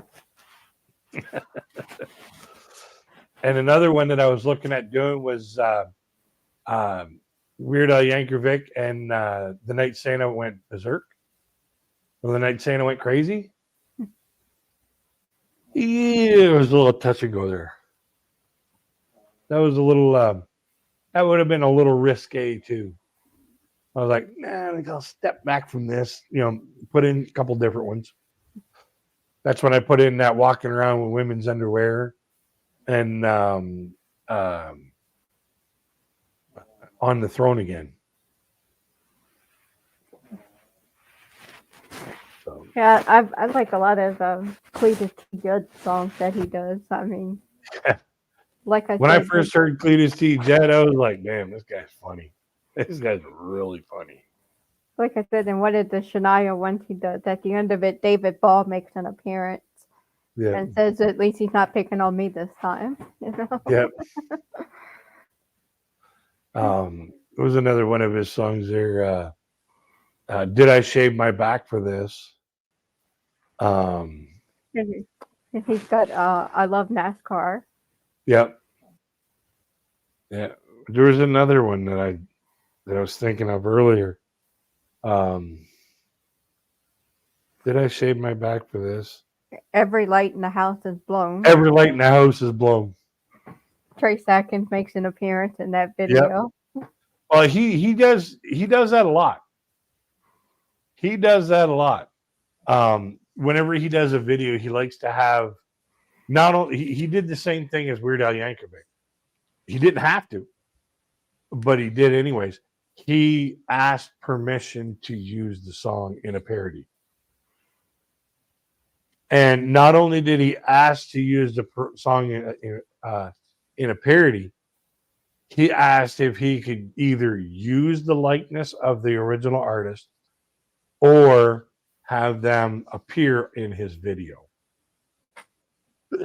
And you know what? I say that is a classy thing to do.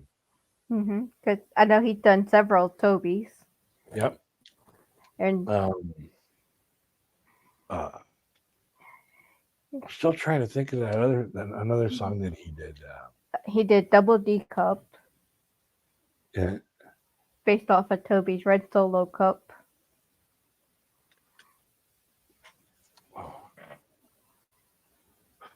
The thing about it is he doesn't even really have a good singing voice.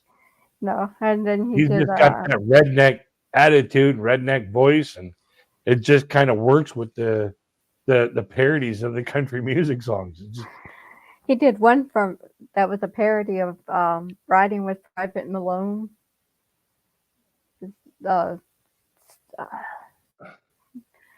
Something about cellmate Jerome or something. Yeah. Oh, that was another one that he did. My cellmate thinks I'm sexy.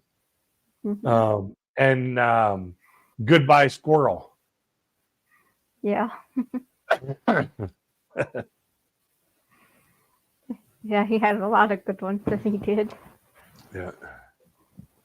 Oh, the first time I heard that CD, I just about died. I was freaking laughing my ass off.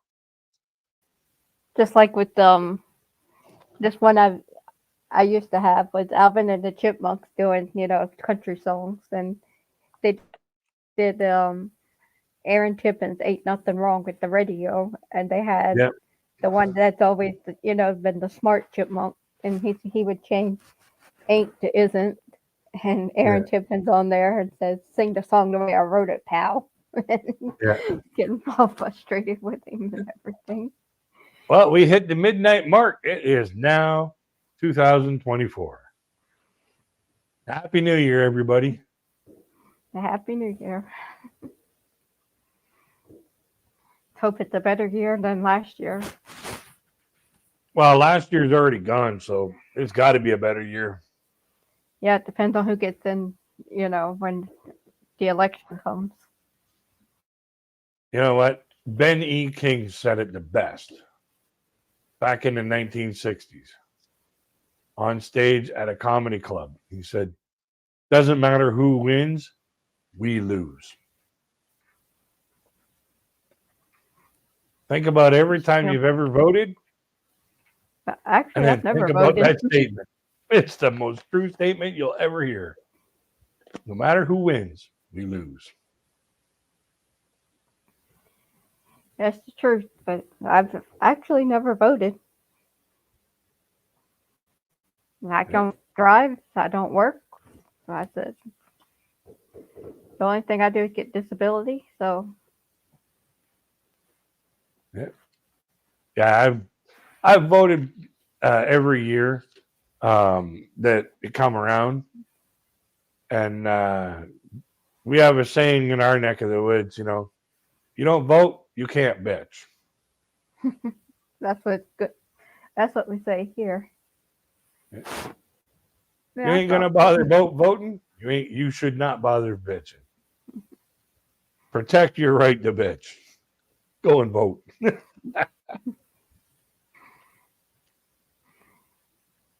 Like I said, now, with Biden being in there, I said he's just a puppet. You know what? Realistically, take a look at the way that the systems are tapered. Okay. Canada's the same way. Every single parliament member or every single delegate that's in the House of Representatives or the House of Commons, they all only get one vote. The person that you elect as the country's leader is nothing more than a spokesperson and the person that they point the finger at. So the way I look at it, why on earth would you want to be the person everybody points the finger at?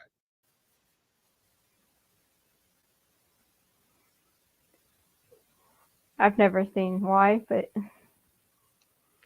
I've never seen a reason big enough or good enough to want to be the person that everybody points the finger at. Hell no. I think it's a waste of time, really. It is. Because, basically when you guys elect your president, we do it a whole different way here. You guys do your primaries, you do your secondaries, and then you do your presidential. By the time you get all your primaries and secondaries done, you've already got who's really going to be in charge. Now it's just a matter of, who you're going to point the finger at. Whereas in Canada, the party votes who the leader's going to be.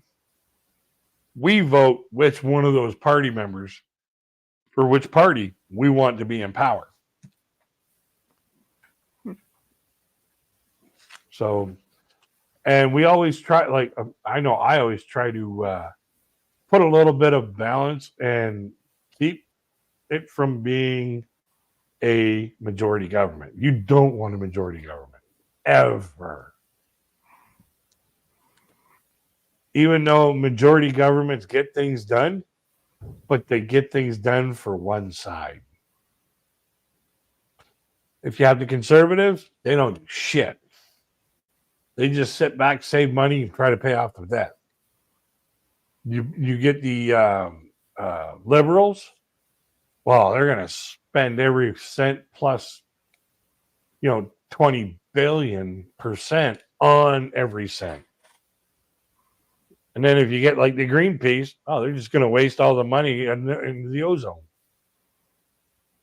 So, there's no way you can really win. But if you get a minority government, then you have to have work. They have to work together in order to solve the issues.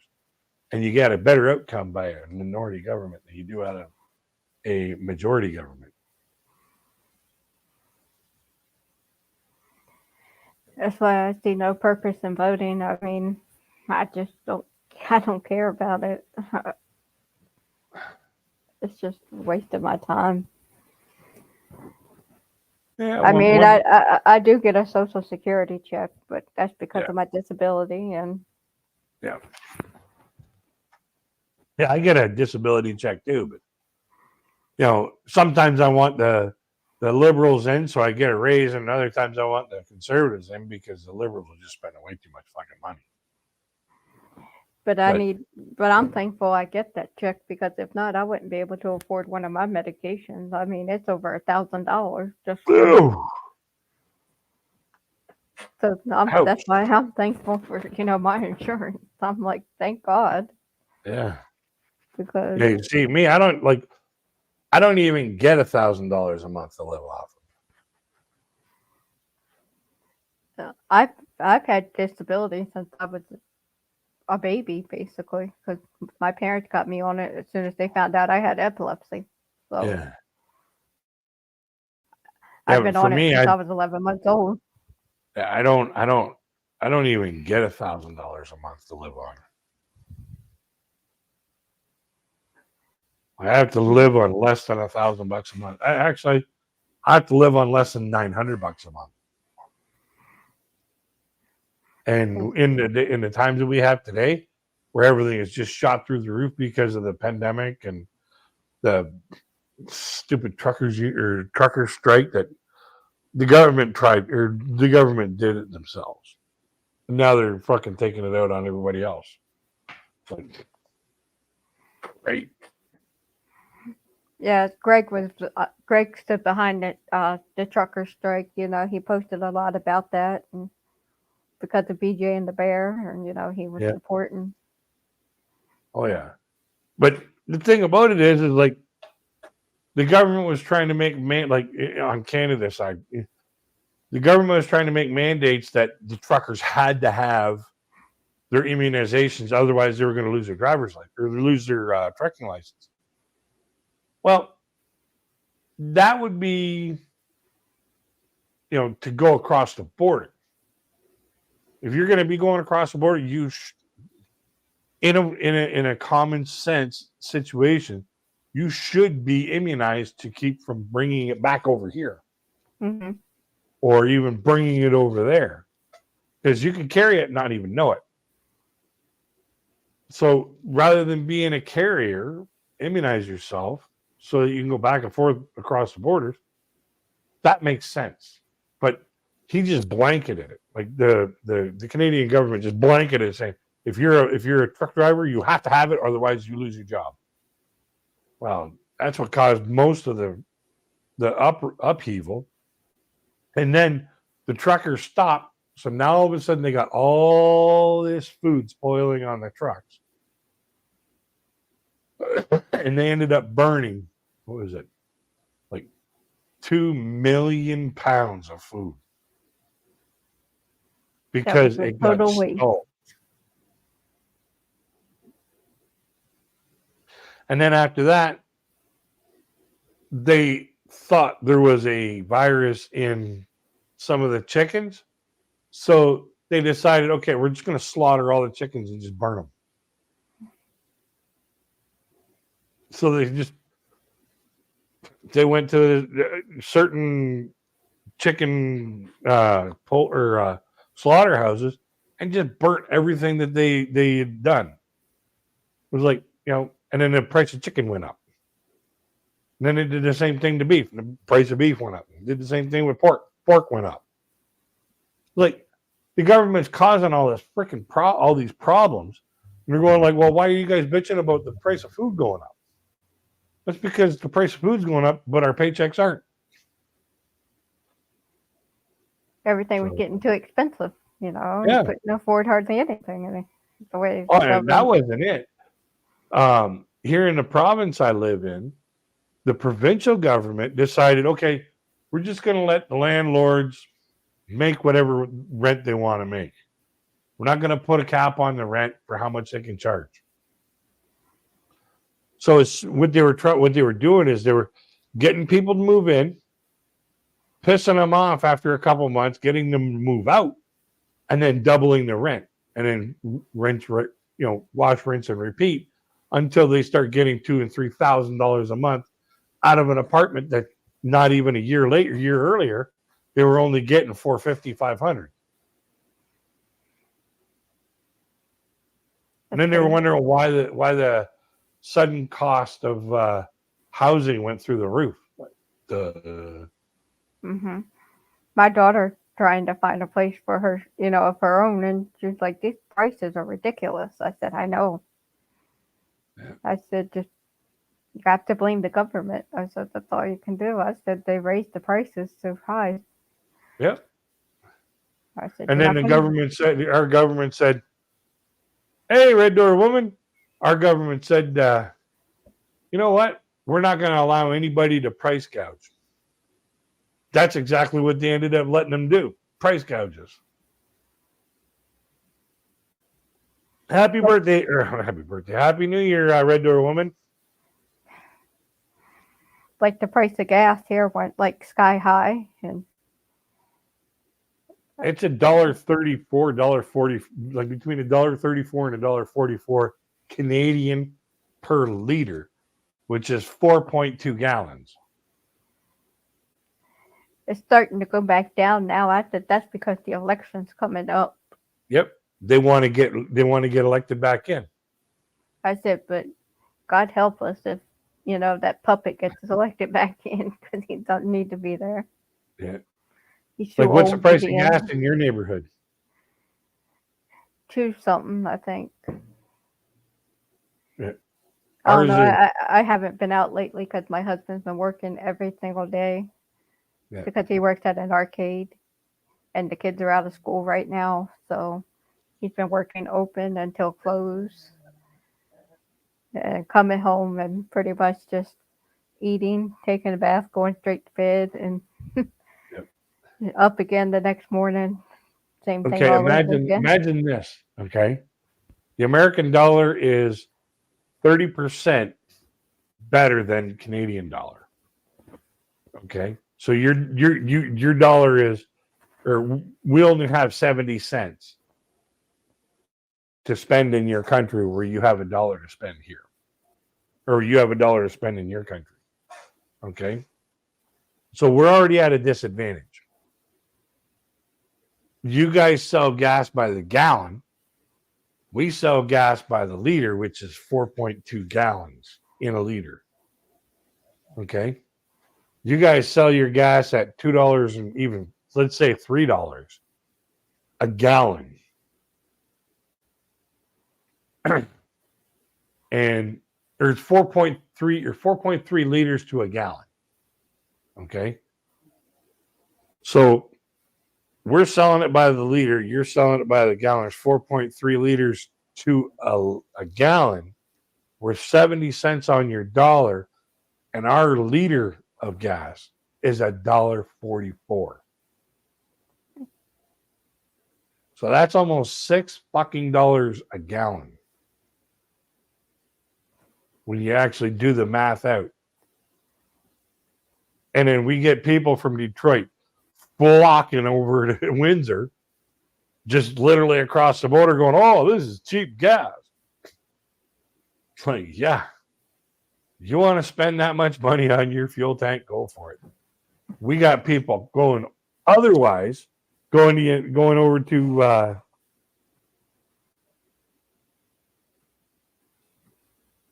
yeah, I couldn't believe the prices, eh? Yeah, when you sit there and you say, okay, well, I'm gonna go over there, it's got like $1.44. Ours is two something. You don't realize all the factors into it. 4.3 liters to a gallon. So multiply that sign times 4.3. Then on top of that, you also got to figure our money is 70 cents on your dollar. So we're basically bent over when it comes to gas prices. So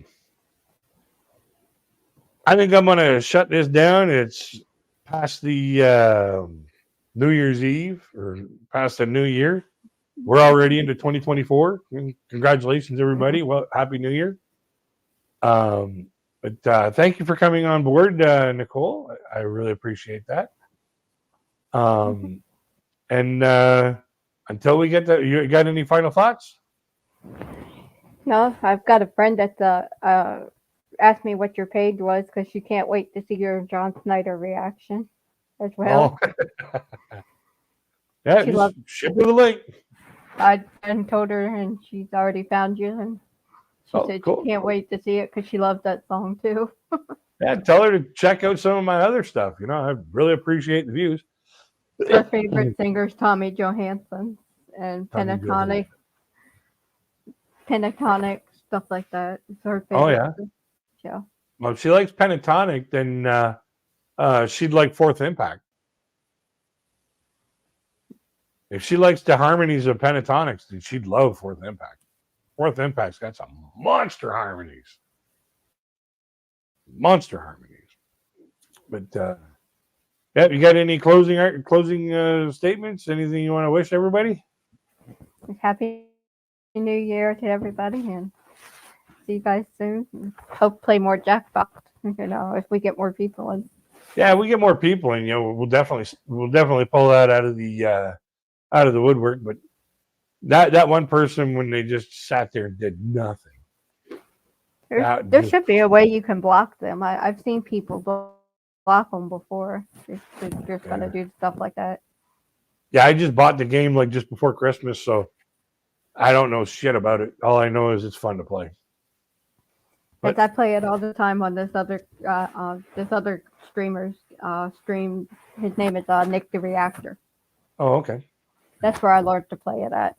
Yeah. Always lose, but you know. It's fun to read the questions and put, drop your answer in there just to have fun. Mm-hmm. But yeah, well, until we get to the next one, folks, which will be tomorrow night. We shall see everybody later on, and I wish you all peace, love, and happiness.